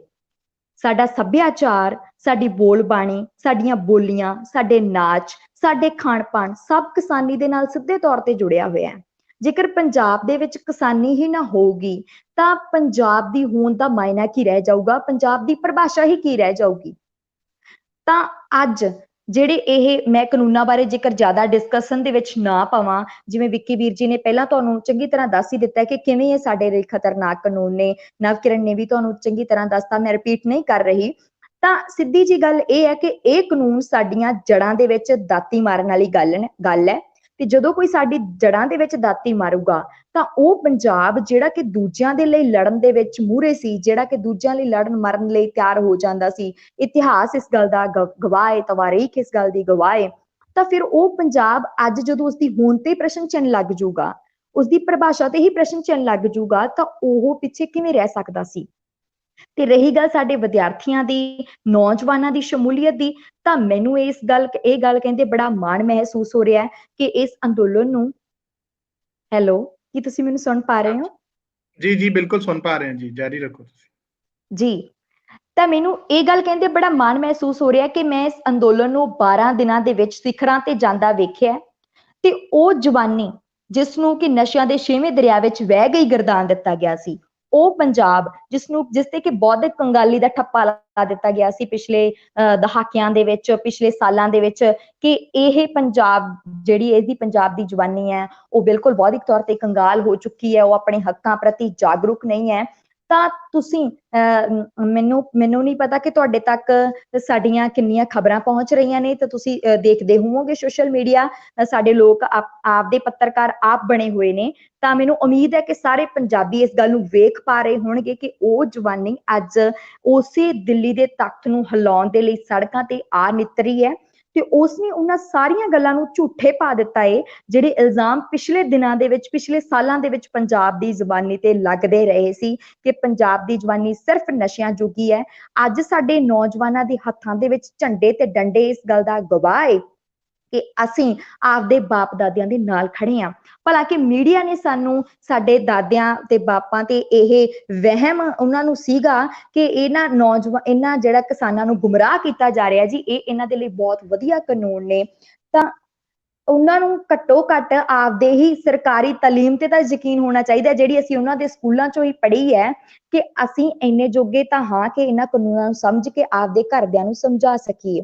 ਜੇਕਰ ਇਹ ਇੰਨੇ ਹੀ ਫਾਇਦੇਮੰਦ ਹੋਣ ਤਾਂ ਕਿਉਂ ਸਾਡਾ ਦਿਮਾਗ ਨਹੀਂ ਹਿੱਲਿਆ ਕਿ ਅਸੀਂ ਠੰਡ ਦੇ ਵਿੱਚ ਇੱਥੇ ਅੰਦੋਲਨ ਕਰਨ ਦੇ ਲਈ ਆਪਣੇ ਬਾਪ ਦਾਦਿਆਂ ਦੇ ਨਾਲ ਅੱਜ ਸੜਕ ਤੇ ਵਿਚਰ ਰਹੇ ਹਾਂ। ਅੱਜ ਮੈਨੂੰ ਇਹ ਬੜੀ ਖੁਸ਼ੀ ਹੈ ਕਿ ਸਾਡੀਆਂ ਤਿੰਨ ਪੀੜ੍ਹੀਆਂ ਅੱਜ ਸੜਕ ਤੇ ਉਤਰੀਆਂ ਹੋਈਆਂ ਨੇ ਇਹ ਸੱਤਾ ਨੂੰ, ਹਕੂਮਤ ਨੂੰ ਵੰਗਾਰਨ ਦੇ ਲਈ। ਇਹ ਭਲਾ ਮੋਦੀ ਹੈ, ਤੇ ਭਲਾ ਮੋਦੀ ਦੀ ਥਾਂ ਤੇ ਕੋਈ ਵੀ ਹੋਰ ਚਿਹਰਾ ਹੁੰਦਾ, ਮੈਨੂੰ ਪੰਜਾਬ ਤੇ ਪੂਰਾ ਯਕੀਨ ਸੀ, ਹੈ ਤੇ ਰਹੇਗਾ ਕਿ ਅਸੀਂ ਆਪਣੀ ਹੋਂਦ ਦੇ ਲਈ ਹਮੇਸ਼ਾ ਲੜਦੇ ਰਵਾਂਗੇ, ਆਪਦੇ ਹੱਕਾਂ ਦੇ ਲਈ ਹਮੇਸ਼ਾ ਲੜਦੇ ਰਵਾਂਗੇ। ਕਿਉਂਕਿ ਹਕੂਮਤ ਦੀਆਂ ਪਿਛਲੇ ਵਰਿਆਂ ਦੀਆਂ ਅਜਿਹੀਆਂ ਉਦਾਹਰਨਾਂ ਸਾਨੂੰ ਮਿਲ ਜਾਂਦੀਆਂ ਨੇ ਜਿਨ੍ਹਾਂ ਦੇ ਰਾਹੀਂ ਇਹਨਾਂ ਦੇ ਵਿੱਚ ਇੱਕ ਹੰਕਾਰ ਸੀ ਇਸ ਗੱਲ ਦਾ ਕਿ ਸ਼ਾਇਦ ਇਹਨਾਂ ਨੂੰ ਵੰਗਾਰਨ ਵਾਲਾ ਕੋਈ ਜੰਮਿਆ ਨਹੀਂ ਹੈ। ਇਹਨਾਂ ਨੂੰ ਲੱਗਦਾ ਸੀਗਾ ਕਿ ਸਾਡਾ ਕਿਹਾ ਜਿਹੜਾ ਉਹ 7 ਵਚਨ ਹੀ ਹੋ ਨਿਬੜਦਾ ਏ, ਲੇਕਿਨ ਪੰਜਾਬ ਨੇ ਇਹਨਾਂ ਦਾ ਇਹ ਵਹਿਮ ਦੂਰ ਕਰ ਦਿੱਤਾ ਏ। ਜਿਵੇਂ ਕਿ ਤੁਸੀਂ ਸਾਰਿਆਂ ਨੇ ਬਚਪਨ ਦੇ ਵਿੱਚ ਇੱਕ ਕਹਾਣੀ ਸੁਣੀ ਹੋਊਗੀ ਕਿ ਚੂਹਿਆਂ ਨੂੰ ਜਦੋਂ ਬਿੱਲੀ ਰੋਜ਼ ਆ ਕੇ ਖਾ ਜਾਂਦੀ ਸੀ ਤਾਂ ਉਹਨਾਂ ਨੇ ਇੱਕ ਮੀਟਿੰਗ ਬੁਲਾਈ ਕਿ ਕਿਉਂ ਨਾ ਅਸੀਂ ਬਿੱਲੀ ਦੇ ਗਲ ਵਿੱਚ ਟੱਲੀ ਬੰਨ ਦਈਏ ਕਿ ਸਾਨੂੰ ਪਤਾ ਲੱਗ ਜਾਇਆ ਕਰੇਗਾ ਕਿ ਬਿੱਲੀ ਆਈ ਹੈ, ਤੇ ਫਿਰ ਅਸੀਂ ਲੁਕ ਜਾਇਆ ਕਰਾਂਗੇ ਸਾਰੇ ਜਾਣੇ, ਤੇ ਇਸ ਤਰ੍ਹਾਂ ਮਰਨੋਂ ਬਚ ਜਾਵਾਂਗੇ। ਤਾਂ ਫਿਰ ਉਹਨਾਂ ਦੇ ਵਿੱਚ ਜਦੋਂ ਇਹ ਮੀਟਿੰਗ ਤੋਂ ਬਾਅਦ ਇੱਕ ਕਨਫਿਊਜ਼ਨ ਪੈਦਾ ਹੋ ਗਈ ਕਿ ਬਿੱਲੀ ਦੇ ਗਲ ਵਿੱਚ ਟੱਲੀ ਬੰਨੇਗਾ ਕੌਣ। ਲੇਕਿਨ ਮੈਨੂੰ ਇਸ ਪੰਜਾਬ ਦੇ ਸੰਦਰਭ ਵਿੱਚ, ਭਾਰਤ ਦੇ ਸੰਦਰਭ ਵਿੱਚ ਇਸ ਗੱਲ ਦਾ ਮਾਣ ਹੈ ਕਿ ਇਸ ਬਿੱਲੀ ਦੇ ਗਲ ਵਿੱਚ ਟੱਲੀ ਜਿਹੜੀ ਆ ਉਹ ਸਾਡੇ ਪੰਜਾਬ ਨੇ ਬੰਨੀ ਹੈ। ਤੇ ਸਿਰਫ ਬਿੱਲੀ ਦੇ ਗਲ ਵਿੱਚ ਟੱਲੀ ਨਹੀਂ ਬੰਨੀ, ਲੇਕਿਨ ਅਸੀਂ ਧੌਣ ਤੇ ਗੋਡਾ ਰੱਖ ਕੇ ਇੱਥੇ ਬੈਠੇ ਹਾਂ ਕਿਉਂਕਿ ਇਹ ਸਾਡੀ ਹੋਂਦ ਦੀ ਲੜਾਈ ਹੈ। ਅਸੀਂ ਹੋਰਾਂ ਲਈ ਮਰ ਮਿਟਣ ਵਾਲੇ ਜੇਕਰ ਆਪਦੀ ਹੋਂਦ ਹੀ ਨਾ ਬਚਾ ਸਕਾਂਗੇ ਤਾਂ ਸਾਡੇ ਪੰਜਾਬੀ ਹੋਂਦ ਤੇ ਲਾਹਨਤ ਹੋ ਜਾਊਗੀ। ਸਾਡੀ ਕੇਂਦਰੀ ਕਦਰ ਜਿੱਥੋਂ ਸਾਡੀ ਹੋਂਦ ਸ਼ੁਰੂ ਹੁੰਦੀ ਹੈ, ਜਿੱਥੋਂ ਸਾਡੀ ਵਿਲੱਖਣਤਾ ਸ਼ੁਰੂ ਹੁੰਦੀ ਹੈ ਕਿ ਅਸੀਂ 2 ਪੈਰ ਘੱਟ ਤੁਰ ਸਕਦੇ ਹਾਂ ਪਰ ਤੁਰਾਂਗੇ ਮੜਕ ਦੇ ਨਾਲ। ਸਾਨੂੰ ਬਾਬਾ ਫਰੀਦ ਦੀ ਬਾਣੀ ਯਾਦ ਆਉਂਦੀ ਹੈ, ਸਾਨੂੰ ਗੁਰੂ ਗੋਬਿੰਦ ਸਿੰਘ ਦੇ ਉਹ ਲਾਲ ਯਾਦ ਆਉਂਦੇ ਨੇ ਜਿਹੜੇ ਕਿ ਆਪਣੀ ਉਮਰਾਂ ਦੀ ਪਰਵਾਹ ਕੀਤੇ ਬਿਨਾਂ ਸ਼ਹੀਦ ਹੋ ਗਏ ਸੀ।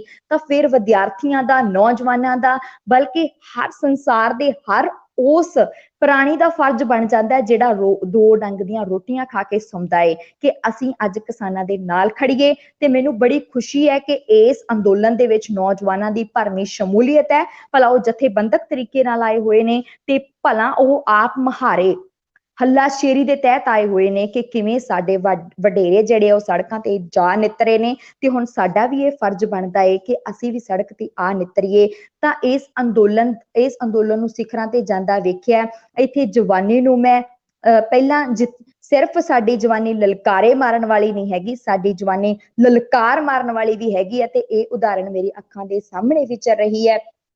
ਹਕੂਮਤ ਨੂੰ ਇਹ ਚਾਹੇ ਸ਼ਾਇਦ ਭੁਲੇਖਾ ਸੀਗਾ ਕਿ ਮੀਡੀਆ ਨੂੰ, ਕਿਉਂਕਿ ਇਹਨਾਂ ਦੀ ਬੁਰਕੀ ਪੈਂਦੀ ਹੈ ਕਿ ਇਹਨਾਂ ਤੇ ਅਸੀਂ ਕੋਈ ਵੱਖਵਾਦੀਆਂ ਵਾਲੇ, ਇਹਨਾਂ ਨੂੰ ਐਕਸਟ੍ਰੀਮ ਗਰੁੱਪਸ ਦੇ ਨਾਲ ਜਿਹੜਾ ਜੋੜ ਕੇ ਸ਼ਾਇਦ ਅਸੀਂ ਇਸ ਅੰਦੋਲਨ ਦਾ ਰੁਖ ਜਿਹੜਾ ਉਹ ਬਦਲ ਦੇਵਾਂਗੇ। ਲੇਕਿਨ ਇਹਨਾਂ ਦੀਆਂ ਕੋਈ ਵੀ ਚਾਲਾਂ ਕਾਮਯਾਬ ਨਹੀਂ ਹੋਈਆਂ ਕਿਉਂਕਿ ਮੈਂ ਇਹ ਤੁਹਾਡੇ ਚੈਨਲ ਦੇ ਰਾਹੀਂ ਲੋਕਾਂ ਤੱਕ ਇਹ ਗੱਲ ਪਹੁੰਚਾਉਣਾ ਚਾਹੁੰਦੀ ਹਾਂ ਜਿਹੜੀ ਕਿ ਮੈਨੂੰ ਇਸ ਅੰਦੋਲਨ ਦੀ ਸਭ ਤੋਂ ਮੋਸਟ ਇੰਪੋਰਟੈਂਟ ਲੱਗੀ ਹੈ ਕਿ ਮੀਡੀਆ ਨੇ ਬੜੀ ਹੀ ਕੋਸ਼ਿਸ਼ ਕੀਤੀ ਸੀਗੀ ਕਿ ਉਹ ਇਹਦਾ ਦੂਜੀ ਨੈਗੇਟਿਵਿਟੀ ਜਿਹੜੀ ਦਿਖਾ ਕੇ ਉਭਾਰ ਕੇ ਲੋਕਾਂ ਦੇ ਵਿੱਚ ਡਰ ਪੈਦਾ ਕੀਤਾ ਜਾਵੇ ਕਿ ਇਹ ਅੰਦੋਲਨ ਕਿਸਾਨੀ ਦੇ ਲਈ ਨਹੀਂ ਹੈ, ਇਹ ਅੰਦੋਲਨ ਕਿਸੇ ਵੱਖਵਾਦੀ ਗਰੁੱਪ ਦੇ ਲਈ ਹੈ। ਲੇਕਿਨ ਸਾਡੇ ਲੋਕ ਅੱਜ ਖੁਦ ਦੇ ਪੱਤਰਕਾਰ ਬਣੇ ਹੋਏ ਨੇ। ਸਾਡੇ ਲੋਕ ਟਵਿੱਟਰ ਤੇ ਇਸ ਗੱਲ ਦਾ, ਫੇਸਬੁੱਕ ਤੇ, ਇੰਸਟਾ ਤੇ ਆਪਣੀ ਸੱਚਾਈ ਅੰਦੋਲਨ ਦੀ ਲੋਕਾਂ ਤੱਕ ਪਹੁੰਚਾ ਰਹੇ ਨੇ। ਤੇ ਇੱਕ ਬੜੀ ਖੁਸ਼ੀ ਦੀ ਗੱਲ ਹੈ ਕਿ ਪੰਜਾਬ ਦਾ ਲੋਕਲ ਮੀਡੀਆ ਵੀ ਉੱਠ ਖੜਿਆ ਹੈ ਤੇ ਉਹ ਲੋਕਲ ਮੀਡੀਆ ਉਹ ਵੀ ਨੌਜਵਾਨ ਨੇ, ਵਿਦਿਆਰਥੀ ਨੇ ਜਿਹੜੇ ਆਪਣੇ ਪੱਧਰ ਤੇ ਵੈਬ ਚੈਨਲਸ ਜਿਹੜੇ ਉਹ ਚਲਾ ਰਹੇ ਨੇ। ਤਾਂ ਇਸ ਤਰ੍ਹਾਂ ਨੌਜਵਾਨਾਂ ਦੀ ਬੜੇ ਵੱਡੇ ਰੂਪ ਦੇ ਵਿੱਚ ਤੇ ਬੜੀ ਜਿਹੜੀ ਹੈ ਭਰਵੀਂ ਸ਼ਮੂਲੀਅਤ ਹੋ ਜਾਂਦੀ ਹੈ ਤੇ ਇੱਕ ਵੱਖਰੀ ਮਹੱਤਤਾ ਹੋ ਜਾਂਦੀ ਹੈ ਇਸ ਅੰਦੋਲਨ ਦੇ ਵਿੱਚ ਹੋਣ ਦੀ। ਇਸ ਅੰਦੋਲਨ ਦੇ ਵਿੱਚ ਆਪਣੇ ਵਡੇਰਿਆਂ ਨੂੰ ਹੱਲਾਸ਼ੇਰੀ ਦੇਣ ਦੀ ਕਿ ਅਸੀਂ ਤੁਹਾਡੇ ਨਾਲ ਆ, ਅਸੀਂ ਸਿਰਫ ਤੁਹਾਡੇ ਦਿੱਤੀਆਂ ਰੋਟੀਆਂ ਤੇ ਅਸੀਂ ਪਲੇ ਨਹੀਂ ਹੈਗੇ। ਸਾਡਾ ਇਹ ਫਰਜ਼ ਬਣ ਜਾਂਦਾ ਹੈ ਕਿ ਅਸੀਂ ਤੁਹਾਡੇ ਨਾਲ ਮੋਢਾ ਜੋੜ ਕੇ ਖੜੀਏ। ਤੇ ਇਸ ਅੰਦੋਲਨ ਦੇ ਵਿੱਚ ਵੀ ਮੈਂ ਕਈ ਸਟੂਡੈਂਟ ਯੂਨੀਅਨਸ ਨੂੰ ਦੇਖ ਰਹੀ ਹਾਂ ਜਿਹੜੇ ਥਾਂ ਥਾਂ ਤੇ ਜਾ ਕੇ ਡਫਲੀ ਦੇ ਨਾਲ, ਆਪਣੇ ਗੀਤਾਂ ਦੇ ਨਾਲ, ਆਪਣੇ ਨੁੱਕੜ ਨਾਟਕਾਂ ਦੇ ਨਾਲ ਸਾਡੇ ਬਜ਼ੁਰਗਾਂ ਦਾ ਨਾਲੇ ਤਾਂ ਦਿਲ ਲਵਾਈ ਰੱਖਦੇ ਨੇ ਤੇ ਨਾਲੇ ਸਾਨੂੰ ਸਾਰਾ ਦਿਨ ਇਹ ਭੁੱਲਣ ਨਹੀਂ ਦਿੰਦੇ ਕਿ ਅਸੀਂ ਇੱਥੇ ਕਿਸ ਮਕਸਦ ਦੇ ਨਾਲ ਆਏ ਹਾਂ। ਤੇ ਜਵਾਨੀ ਜਿੰਦਾਬਾਦ ਅੱਜ ਕੰਵਰ ਗਰੇਵਾਲ ਜੀ ਦਾ ਗੀਤ ਵੀ ਆਇਆ ਹੈ ਤੇ ਉਸ ਗੀਤ ਦੇ ਵਿੱਚ ਕੋਈ ਵੀ ਆਤਕਥਨੀ ਨਹੀਂ ਹੈ ਕਿ ਜਿੰਦਾਬਾਦ ਨਹੀਂ ਜਵਾਨੀਏ, ਮਾਣ ਤੇਰੇ ਉੱਤੇ ਸਾਰਾ ਹੀ ਪੰਜਾਬ ਕਰਦਾ। ਤੇ ਮੈਨੂੰ ਜਵਾਨੀ ਤੇ ਵਿਦਿਆਰਥੀ ਹੋਣ ਦੇ ਨਾਤੇ, ਇੱਕ ਨੌਜਵਾਨ ਹੋਣ ਦੇ ਨਾਤੇ, ਇੱਕ ਕਿਸਾਨ ਦੀ ਧੀ ਹੋਣ ਦੇ ਨਾਤੇ ਇਸ ਗੱਲ ਦਾ ਮਾਣ ਹੈ ਕਿ ਸਾਡੇ ਨੌਜਵਾਨ ਇਸ ਅੰਦੋਲਨ ਦੇ ਵਿੱਚ ਮੋਢੇ ਨਾਲ ਮੋਢਾ ਜੋੜ ਕੇ ਖੜੇ ਨੇ ਤੇ ਅਸੀਂ ਸੱਤਾ ਦੀਆਂ ਜੜ੍ਹਾਂ ਹਿਲਾਉਣ ਦੇ ਵਿੱਚ ਕਾਮਯਾਬ ਹੋ ਚੁੱਕੇ ਹਾਂ। ਹੁਣ ਸਰਕਾਰ ਚਾਰੇ ਪਾਸਿਆਂ ਤੋਂ ਘਿਰੀ ਹੋਈ ਹੈ। ਹੁਣ ਵੇਖਣਾ ਇਹ ਹੋਊਗਾ ਕਿ ਜਿਵੇਂ ਪੰਜਾਬੀ ਦੇ ਵਿੱਚ ਇੱਕ ਉਦਾਹਰਣ ਹੈ ਕਿ ਕੁੰਡੀਆਂ ਦੇ ਸਿੰਘ ਫਸੇ ਹੋਏ ਨੇ ਤੇ ਕੋਈ ਨਿੱਤਰੂ ਵੜੇਵੇਂ ਖਾਣੇ। ਬਹੁਤ ਬਹੁਤ ਧੰਨਵਾਦ ਜੀ। ਬੜੀ ਮਿਹਰਬਾਨੀ, ਤੁਸੀਂ ਸਾਡੇ ਨਾਲ ਹੀ ਰਹਿਣਾ। ਅੱਜ ਦੀ ਇਸ ਡਿਸਕਸ਼ਨ ਨੂੰ ਅਸੀਂ ਹੁਣ ਸਾਡੇ ਅੱਜ ਬਹੁਤ ਹੀ ਸੀਨੀਅਰ ਦੋਸਤ ਇਕਬਾਲ ਹੈਦਰ ਬੱਟ ਸਾਹਿਬ ਸਾਡੇ ਨਾਲ ਮੌਜੂਦ ਨੇ। ਅਸੀਂ ਹੁਣ ਸਟੂਡੈਂਟ ਯੂਨੀਅਨ ਦੀ ਜਿਹੜੀ ਸਟੂਡੈਂਟ ਦੀ ਪੋਲੀਟਿਕਸ ਹੈ ਉਹਦੇ ਹਵਾਲੇ ਨਾਲ ਉਹਨਾਂ ਦੇ ਨਾਲ ਕੋਈ ਗੱਲਬਾਤ ਕਰਾਂਗੇ ਕਿ ਕਿਸ ਤਰ੍ਹਾਂ ਸਟੂਡੈਂਟ ਪੋਲੀਟਿਕਸ, ਕਿਉਂਕਿ ਉਹਨਾਂ ਦਾ ਕੰਮ ਹੈ ਇਸ ਦੇ ਉੱਪਰ। ਸੋ ਅੱਜ ਅਸੀਂ ਉਹਨਾਂ ਦੇ ਨਾਲ ਜਲੀਏ। ਜੀ ਸਰ, ਜੀ ਹੈ ਜੀ। ਮਿਹਰਬਾਨੀ ਤੋਹੀਦ ਜੀ, ਬੜਾ ਚੰਗਾ ਲੱਗਾ ਤੁਸੀਂ ਮਤਲਬ ਮੌਕਾ ਦਿੱਤਾ ਹੈ ਕਿ ਨੌਜਵਾਨਾਂ ਨੂੰ ਸੁਣਨ ਦਾ ਮੌਕਾ ਮਿਲਿਆ। ਔਰ ਚੰਗੀ ਗੱਲ ਹੈ ਕਿ ਇਹ ਲੋਕ ਮੈਦਾਨ ਵਿੱਚ ਬੈਠੇ ਨੇ ਔਰ ਲੀਡ ਦੇ ਵਿੱਚ ਕੁੜੀਆਂ ਵੀ ਨੇ। ਤੋ ਮੈਨੂੰ ਲੱਗਦਾ ਕਿ ਇੱਕ ਸ਼ਾਇਦ ਜਿਹੜੀ ਮੂਵਮੈਂਟ ਹੈ ਉਹਦੇ 'ਚ ਇੱਕ ਬੜੀ ਕਾਮਯਾਬੀ ਇਹ ਹੋਈ ਹੈ ਕਿ ਉਹਨੇ ਜਿਹੜੀਆਂ ਲੋਕਾਂ ਦੀ ਇਮੀਡੀਏਟ ਜਿਹੜੀਆਂ ਜ਼ਰੂਰਤਾਂ ਨੇ, ਜਿਵੇਂ ਜਿਹਦੇ ਜ਼ਾਹਿਰ ਇੱਕ ਫੂਡ ਹੈ, ਉਸ ਇਸ਼ੂ ਨੂੰ ਮਤਲਬ ਇੱਕ ਸਾਂਝੇ ਇਸ਼ੂ ਦੇ ਤੌਰ 'ਤੇ ਲਿੱਤਾ ਹੈ। ਔਰ ਇਹ ਬੈਰੀਅਰ ਜਿਹੜਾ ਤੋੜਿਆ ਗਿਆ ਔਰ ਇਹ ਜਿਹੜੀ ਇੱਕ ਤਕਸੀਮ ਹੈ ਕਿ ਜੀ ਇਹ ਕਿਸਾਨਾਂ ਦੇ ਇਸ਼ੂਜ਼ ਨੇ ਔਰ ਇਹ ਸਟੂਡੈਂਟਸ ਦੇ ਇਸ਼ੂਜ਼ ਨੇ, ਇਸ ਸਾਂਝ ਦੇ ਵਿੱਚ ਮੈਨੂੰ ਲੱਗਦਾ ਕਿ ਇਹ ਬੜਾ ਇੰਟਰਸਟਿੰਗ ਹੈ। ਔਰ ਇਹ ਇੱਕ ਕਾਫੀ ਕਾਮਯਾਬੀ। ਔਰ ਫਿਰ ਪੰਜਾਬ ਔਰ ਹਰਿਆਣਾ ਜਿਵੇਂ ਇਹਦੇ ਸ਼ਾਮਲ ਨੇ ਔਰ ਦੂਸਰੇ ਵੀ ਕੁਝ ਸਟੇਟਸ ਨੇ ਜਿਹੜੀਆਂ ਇਹਦੇ 'ਚ ਸ਼ਾਮਲ ਹੋ ਰਹੀਆਂ। ਉਹਦੇ 'ਚ ਮੈਨੂੰ ਲੱਗਦਾ ਕਿ ਇੱਕ ਗੱਲ ਜਿਹੜੀ ਹੈ ਕਹੀ ਜਾਂਦੀ ਹੈ ਕਿ ਜੀ ਨੌਜਵਾਨ ਕਿ ਜੀ ਹੈ ਤੇ ਕਿਸਾਨਾਂ ਦਾ ਇਸ਼ੂ ਹੈ ਤੇ ਨੌਜਵਾਨ ਇਹਦੇ 'ਚ ਕੀ ਕਰਦੇ ਪਏ ਨੇ। ਮੇਰਾ ਖਿਆਲ ਹੈ ਕਿ ਅਗਰ ਸਾਡੇ ਸਾਊਥ ਏਸ਼ੀਆ ਦੇ ਉੱਤੇ ਇੱਕ ਟ੍ਰੈਡੀਸ਼ਨ ਵੀ ਪਹਿਲੇ ਤੋਂ ਵੀ ਹੈ ਕਿ ਆਊਟਸਾਈਡ ਕੈਂਪਸਿਸ ਦੇ ਨਾਲ ਕਾਫੀ ਤਾਲੁਕ ਰਿਹਾ। ਪਾਰਟੀਆਂ ਦੀ ਆਪਣੀ ਐਫੀਲੀਏਸ਼ਨਸ ਤੋਂ ਵੀ ਪਤਾ ਲੱਗਦਾ ਜਿਹੜੇ ਯੂਥ ਵਿੰਗਸ ਨੇ ਔਰ ਪਾਰਟੀਜ਼ ਨੇ। ਔਰ ਉਹਦੇ ਨਾਲ ਇੱਕ ਇਹ ਵੀ ਗੱਲ ਹੈ ਕਿ ਸ਼ਾਇਦ ਨੌਜਵਾਨਾਂ 'ਚ ਹਿੰਮਤ ਜ਼ਿਆਦਾ ਹੁੰਦੀ ਹੈ ਕਿ ਆਪਣੇ ਟਾਈਮ ਨੂੰ ਇਸਤੇਮਾਲ ਕਰਦੇ ਆ ਔਰ ਉਹ ਇੱਕ ਮੋਬਿਲਾਈਜ਼ਿੰਗ ਇੱਕ ਫੋਰਸ ਬਣ ਜਾਂਦੇ ਆ। ਔਰ ਜਿਵੇਂ ਕਿ ਇਹਦੇ 'ਚ ਵੀ ਨਜ਼ਰ ਆ ਰਿਹਾ ਤੇ ਮੈਨੂੰ ਲੱਗਦਾ ਕਿ ਇਹ ਬੜਾ ਇੰਟਰਸਟਿੰਗ ਚੀਜ਼ ਹੈ ਕਿਉਂਕਿ ਇਮੀਡੀਏਟਲੀ ਅਗਰ ਵੇਖਿਆ ਜਾਏ ਇੱਕ ਤੇ ਕੋਈ ਐਸਾ ਕੋਈ ਇਲੈਕਸ਼ਨ ਦਾ ਸੀਜ਼ਨ ਤੇ ਨਹੀਂ ਹੈ ਇੰਡੀਆ ਦੇ ਵਿੱਚ, ਨਾ ਇਹਨਾਂ ਸਟੇਟਸ ਦੇ ਅੰਦਰ।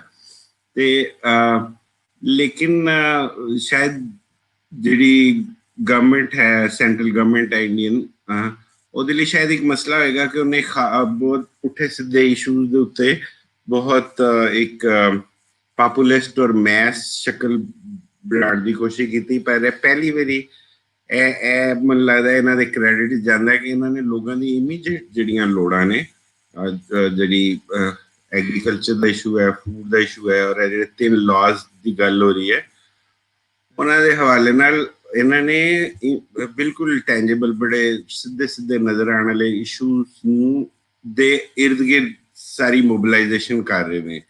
ਔਰ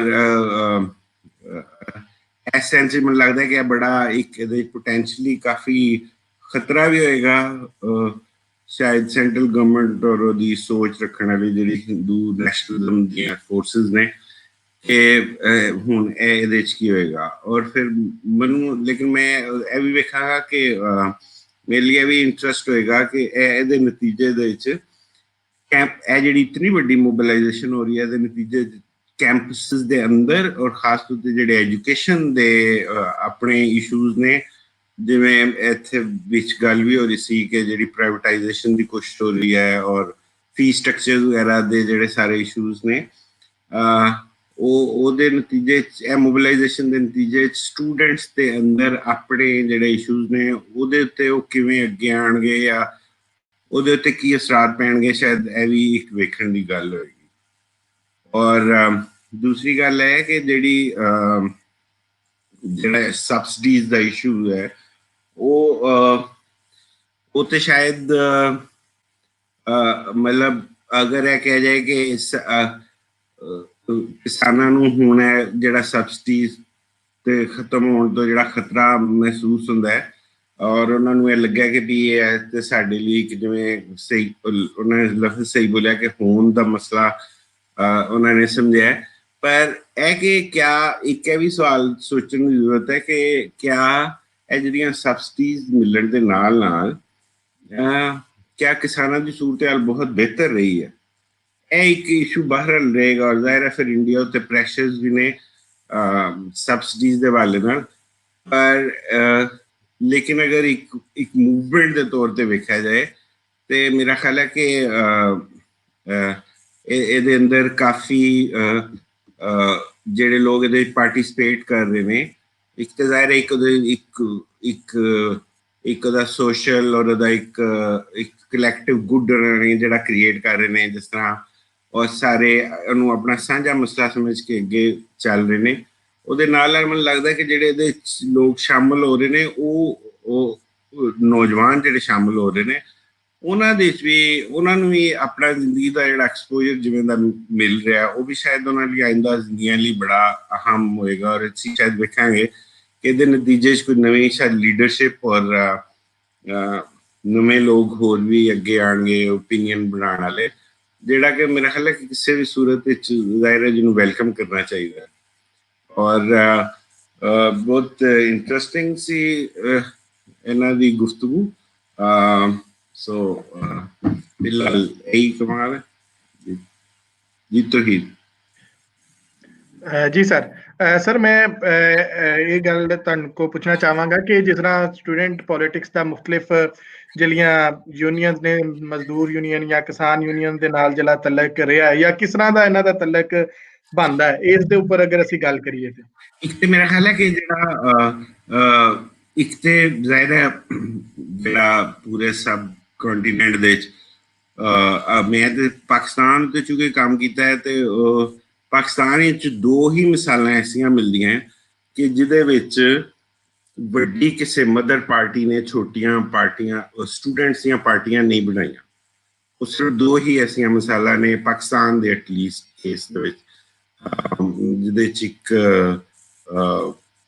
APMSO ਹੈ ਔਰ ਦੂਸਰੀ BSO ਹੈ। ਬਲਕਿ APMSO ਜਿਹੜੀ ਨੇ ਜਦੋਂ MKM ਬਣਾਈ ਔਰ ਕਮਿਊਨਿਟੀ ਤੋਂ ਜਦੋਂ ਨੌਜਵਾਨ ਗਏ ਫਿਰ ਉਹਨਾਂ ਨੇ ਆਪਣੀ ਮਦਰ ਪਾਰਟੀਆਂ ਬਣਾਈਆਂ। ਸੋ ਪਰ ਟ੍ਰੈਡੀਸ਼ਨਲੀ ਤੇ ਇਸ ਤਰ੍ਹਾਂ ਹੀ ਹੈ ਕਿ ਵੱਡੀਆਂ ਪਾਰਟੀਆਂ ਨੇ ਮਦਰ ਪਾਰਟੀਆਂ ਨੇ ਆਪਣੇ ਨੌਜਵਾਨਾਂ ਨੂੰ ਕੀਤਾ। ਪਰ ਇਹ ਜਿਹੜਾ ਹੁਣ ਜਿਹੜੀ ਮੂਵਮੈਂਟ ਚੱਲ ਰਹੀ ਹੈ ਉਹਦੇ 'ਚ ਇਹ ਲੱਗਦਾ ਕਿ ਅਗਰ ਤੁਸੀਂ ਮਸਲਨ ਹਰਿਆਣਾ ਦਾ ਕੇਸ ਦੇਖੋ ਤੇ ਉਹਦੇ 'ਚ ਇਹ ਆਰਗੂਮੈਂਟ ਕਿ ਜੀ ਪੋਲੀਟੀਕਲ ਪਾਰਟੀਆਂ ਜਿਹੜੀਆਂ ਨੇ ਮੁਦਾਖਲਤ ਕਰ ਰਹੀਆਂ ਵਗੈਰਾ ਵਗੈਰਾ ਤੇ ਉਹ ਮੇਰੇ ਖਿਆਲ ਹਰਿਆਣਾ ਦੇ ਕੇਸ ਤੁਸੀਂ ਵੇਖ ਲਓ ਕਿ ਉੱਥੇ ਤੇ ਉਹ ਕਿਸਾਨਾਂ ਦਾ ਇਸ਼ੂ ਇਤਨਾ ਕੰਪੈਲਿੰਗ ਹੈ ਔਰ ਫੈਮਲੀਜ਼ ਨੂੰ ਘਰਾਂ ਵਾਲਿਆਂ ਨੂੰ ਔਰ ਜ਼ਾਹਿਰ ਹੈ ਹਰ ਕੋਈ ਜਿਹੜੀਆਂ ਐਸੈਂਸ਼ੀਅਲ ਕਮੋਡਿਟੀਜ਼ ਤੇ ਹਰ ਕੋਈ ਵਰਤਦਾ ਹੈ। ਹਰ ਬੰਦੇ ਨੂੰ ਇਹ ਮਹਿਸੂਸ ਹੁੰਦਾ ਹੈ ਕਿ ਵੀ ਇਹ ਜਿਹੜੇ ਕਾਨੂੰਨ ਨੇ ਇਹ ਸ਼ਾਇਦ ਸਾਨੂੰ ਬਹੁਤ ਮੁਸ਼ਕਿਲ ਬੜਾ ਨੁਕਸਾਨ ਪਹੁੰਚਾਉਣਗੇ। ਔਰ ਤੁਸੀਂ ਤੇ ਇਹਦੇ ਤੇ ਕੰਮ ਵੀ ਕੀਤਾ ਮੈਨੂੰ ਇੱਕ ਇਹ ਵੀ ਗੱਲ ਨਜ਼ਰ ਆਉਂਦੀ ਹੈ ਕਿ ਕੁਝ ਲੋਕ ਪੈਰਲ ਵੀ ਬਣਾਉਂਦੇ ਨੇ ਕਿ ਜਿਹੜਾ ਉਹ ਪਗੜੀ ਸੰਭਾਲ ਜੱਟਾਂ ਵਾਲੀ ਜਿਹੜੀ ਜਿਸ ਤਰ੍ਹਾਂ ਜਿਹੜੀ ਮੂਵਮੈਂਟ ਸੀ ਜਿਹੜੀ ਲੈਲਪੁਰ ਵਾਲੀ ਇਹ ਉਸ ਤਰ੍ਹਾਂ ਦਾ ਇੱਕ ਉਭਾਰ ਕੋਈ ਲੋਕ ਇਹਦਾ ਪੈਰਲ ਬਣਾ ਰਹੇ ਕਿ ਕੋਈ ਉਸ ਤਰ੍ਹਾਂ ਦਾ ਰਾਈਜ਼ ਵੀ ਹੈ। ਸੋ ਉਹ ਲੇਕਿਨ ਇਹ ਇੱਕ ਇੱਥੇ ਜਿਹੜਾ ਲਿੰਕ ਹੈ ਪਾਰਟੀਜ਼ ਦਾ ਸਟੂਡੈਂਟਸ ਦਾ ਉਹ ਤੇ ਸਾਡੇ ਇੱਥੇ ਬਹੁਤ ਘੱਟ ਇਸ ਤਰ੍ਹਾਂ ਹੈਗਾ, ਲਿੰਕ ਨਹੀਂ ਸੀ। ਜੀ ਸਰ, ਸਰ ਬਹੁਤ ਸ਼ੁਕਰੀਆ। ਅਸੀਂ ਜਿਹੜਾ ਹੈ ਉਹ ਸਾਡੇ ਨਾਲ ਜਿਹੜੇ ਦੋਸਤ ਮੌਜੂਦ ਸਨ ਉਹਨਾਂ ਚੋਂ ਵਿੱਕੀ ਮਹੇਸ਼ਰੀ ਜੀ ਔਰ ਅਮਨਦੀਪ ਕੌਰ ਖੀਵਾ ਹੋਰੀ ਸਾਡੇ ਨਾਲ ਜਿਹੜਾ ਥੋੜਾ ਜਿਹਾ ਉਹਨਾਂ ਦੇ ਨੈਟ ਦਾ ਮਸਲਾ ਆ ਰਿਹਾ ਉਹ ਮੌਜੂਦ ਨਹੀਂ ਨੇ। ਨਵਕਿਰਨ ਨਾਥ ਜੀ ਸਾਡੇ ਨਾਲ ਮੌਜੂਦ ਨੇ। ਸੋ ਨਵਕਿਰਨ ਜੀ, ਅੱਜ ਦੇ ਇਸ ਪ੍ਰੋਗਰਾਮ ਵਾਸਤੇ ਤੁਹਾਡਾ ਬਹੁਤ ਬਹੁਤ ਸ਼ੁਕਰੀਆ ਔਰ ਬੜਾ ਅੱਛਾ ਲੱਗਾ ਕਿ ਅੱਜ ਅਸੀਂ ਸਟੂਡੈਂਟਸ ਦੇ ਨਾਲ ਗੱਲ ਕੀਤੀ। ਔਰ ਮੇਰਾ ਗੱਲ ਕਿ ਅੱਜ ਟਾਈਮ ਬਹੁਤ ਥੋੜਾ ਸੀ ਸਾਡੇ ਕੋਲ, ਅਸੀਂ ਪੂਰੀ ਗੱਲਬਾਤ ਉਸ ਤਰ੍ਹਾਂ ਨਹੀਂ ਸੁਣ ਸਕੇ ਜਾਂ ਉਸ ਤਰ੍ਹਾਂ ਅਸੀਂ ਇਹਦੇ ਤੇ ਪੂਰੀ ਤਰੀਕੇ ਨਾਲ ਗੱਲਬਾਤ ਨਹੀਂ ਕਰ ਸਕੇ। ਤੁਹਾਨੂੰ ਵੀ ਟਾਈਮ ਦਾ ਮਸਲਾ ਆਇਆ ਤੇ ਅਸੀਂ ਇਹਦੇ ਤੇ ਕੋਸ਼ਿਸ਼ ਕਰਾਂਗੇ ਕਿ ਮਜ਼ੀਦ ਵੀ ਅਸੀਂ ਇਹਦੇ ਤੇ ਆਪਣੇ ਪੈਨਲ ਕਰੀਏ ਜਿਹਦੇ ਤੇ ਮਜ਼ੀਦ ਖੁੱਲ ਕੇ ਗੱਲ ਜਿਹੜੀ ਹੈ ਸਾਹਮਣੇ ਆਵੇ। ਇਕਬਾਲ ਦਰਬਾਰ ਸਾਹਿਬ ਵੀ ਸਾਡੇ ਨਾਲ ਨੇ ਸਰ। ਇਹਨਾਂ ਦਿਨਾਂ ਦੇ ਵਿੱਚ ਹਾਂਜੀ, ਇਹਨਾਂ ਦਿਨਾਂ ਦੇ ਵਿੱਚ ਜਿਹੜੀ ਅੱਛੀ ਗੱਲ ਮੈਨੂੰ ਨਜ਼ਰ ਆਈ, ਪੰਜਾਬੀ ਦੇ ਜਿਹੜੇ ਸਿੰਗਰ ਸਨ, ਜਿਹੜੇ ਗਾਣ ਵਾਲੇ ਸਨ, ਉਹਨਾਂ ਦੇ ਗਾਣੇ ਔਰ ਉਹਨਾਂ ਦੀ ਸ਼ਾਇਰੀ ਔਰ ਜਿਹੜੀ ਬਹੁਤ ਪਹਿਲੇ ਜਿਸ ਤਰ੍ਹਾਂ ਪੰਜਾਬ ਨੂੰ ਔਰ ਪੰਜਾਬ ਦੇ ਕਿਸਾਨਾਂ ਨੂੰ ਵਿਖਾਇਆ ਜਾਂਦਾ ਸੀ, ਉਹਦੇ ਤੋਂ ਵੀ ਕੁਝ ਬਦਲ ਕੇ ਵਿਖਾਇਆ ਜਾ ਰਿਹਾ। ਹੁਣ ਕੋਈ ਗੱਲਾਂ ਹੋਰ ਤਰ੍ਹਾਂ ਦੀਆਂ ਵੀ ਹੋ ਰਹੀਆਂ ਨੇ ਔਰ ਮੈਂ ਸਮਝਦਾ ਕਿ ਇੱਕ ਬੜੀ ਖੁਸ਼ਾਇਨ ਗੱਲ ਹੈ। ਔਰ ਅੱਜ ਦੇ ਇਸ ਪ੍ਰੋਗਰਾਮ ਵਾਸਤੇ ਕਿਉਂਕਿ ਮੇਰੇ ਕੋਲ ਮੇਰੇ ਦੋ ਹੀ ਪਾਰਟਿਸਪੈਂਟ ਮੌਜੂਦ ਨੇ ਜਿਹੜੇ ਇੱਥੇ ਸਾਡੇ ਨਾਲ ਗੱਲਬਾਤ, ਤੇ ਬਹੁਤ ਬਹੁਤ ਸ਼ੁਕਰੀਆ। ਅਸੀਂ ਦੁਬਾਰਾ ਵੀ ਜਿਹੜਾ ਇਹਦੇ ਤੇ ਗੱਲਬਾਤ ਕਰਦੇ ਰਹਾਂਗੇ। ਨਵਕਰਨ ਬਹੁਤ ਬਹੁਤ ਸ਼ੁਕਰੀਆ। ਬਾਲਕ ਸਾਹਿਬ ਬਹੁਤ ਬਹੁਤ ਮਿਹਰਬਾਨੀ। ਸ਼ੁਕਰੀਆ ਮਿਹਰਬਾਨੀ ਜੀ। ਸਾਰੇ ਦੋਸਤਾਂ ਦਾ ਬਹੁਤ ਬਹੁਤ ਸ਼ੁਕਰੀਆ। ਮੈਂ ਗੁਜ਼ਾਰਿਸ਼ ਕਰਾਂਗਾ ਆਪਣੇ ਜਿਹੜੇ ਸਾਡੇ ਦੋਸਤ ਅੱਜ ਸਾਡੇ ਨਾਲ ਸਨ, ਖਾਸ ਕਰ ਜਿਹੜੇ ਸਾਡੇ ਸਟੂਡੈਂਟ ਲੀਡਰ ਅੱਜ ਸਾਡੇ ਨਾਲ ਸਨ, ਉਹਨਾਂ ਨੂੰ ਕਿ ਸਾਡੇ ਜਿਹੜੀ ਫੇਸਬੁੱਕ ਦੀ ਔਰ YouTube ਦੇ ਉੱਪਰ ਜਿਹੜੇ ਦੋਸਤਾਂ ਨੇ ਕੁਐਸਚਨ ਕੀਤੇ ਨੇ ਉਹਨਾਂ ਨੂੰ ਜ਼ਰੂਰ ਆਨਸਰ ਕਰ ਲੈਣ ਜਾਂ ਪੜ੍ਹ ਲੈਣ। ਉਹਨਾਂ ਦੇ ਵਿੱਚ ਉਹਨਾਂ ਨੂੰ ਮਿਲ ਜੇ ਜੋ ਲੋਕ ਕਹਿ ਰਹੇ ਨੇ ਉਹ ਗੱਲਬਾਤ ਵੀ ਜਿਹੜੀ ਨਾ ਹੋਣੀ ਚਾਹੀਦੀ ਹੈ। ਅਸੀਂ ਸਾਰੇ ਦੋਸਤਾਂ ਨਾਲ ਜਿਹੜੇ ਅੱਜ ਸਾਡੇ ਨਾਲ ਮੌਜੂਦ ਸਨ, ਸਾਨੂੰ ਵੇਖ ਰਹੇ ਸਨ, ਉਹਨਾਂ ਦਾ ਬਹੁਤ ਬਹੁਤ ਸ਼ੁਕਰੀਆ। ਉਹਨਾਂ ਦੀ ਮਿਹਰਬਾਨੀ, ਨਵਾਜ਼ਿਸ਼, ਉਹਨਾਂ ਨੇ ਅੱਜ ਟਾਈਮ ਕੱਢਿਆ।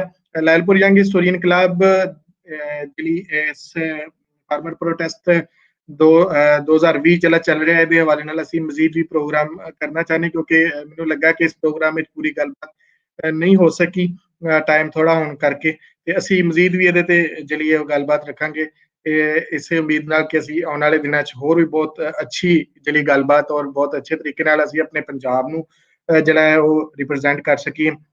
ਮਿਲਦੇ ਹਾਂ ਅਗਲੇ ਪ੍ਰੋਗਰਾਮ ਦੇ ਨਾਲ। ਰੱਬ ਰੱਖ।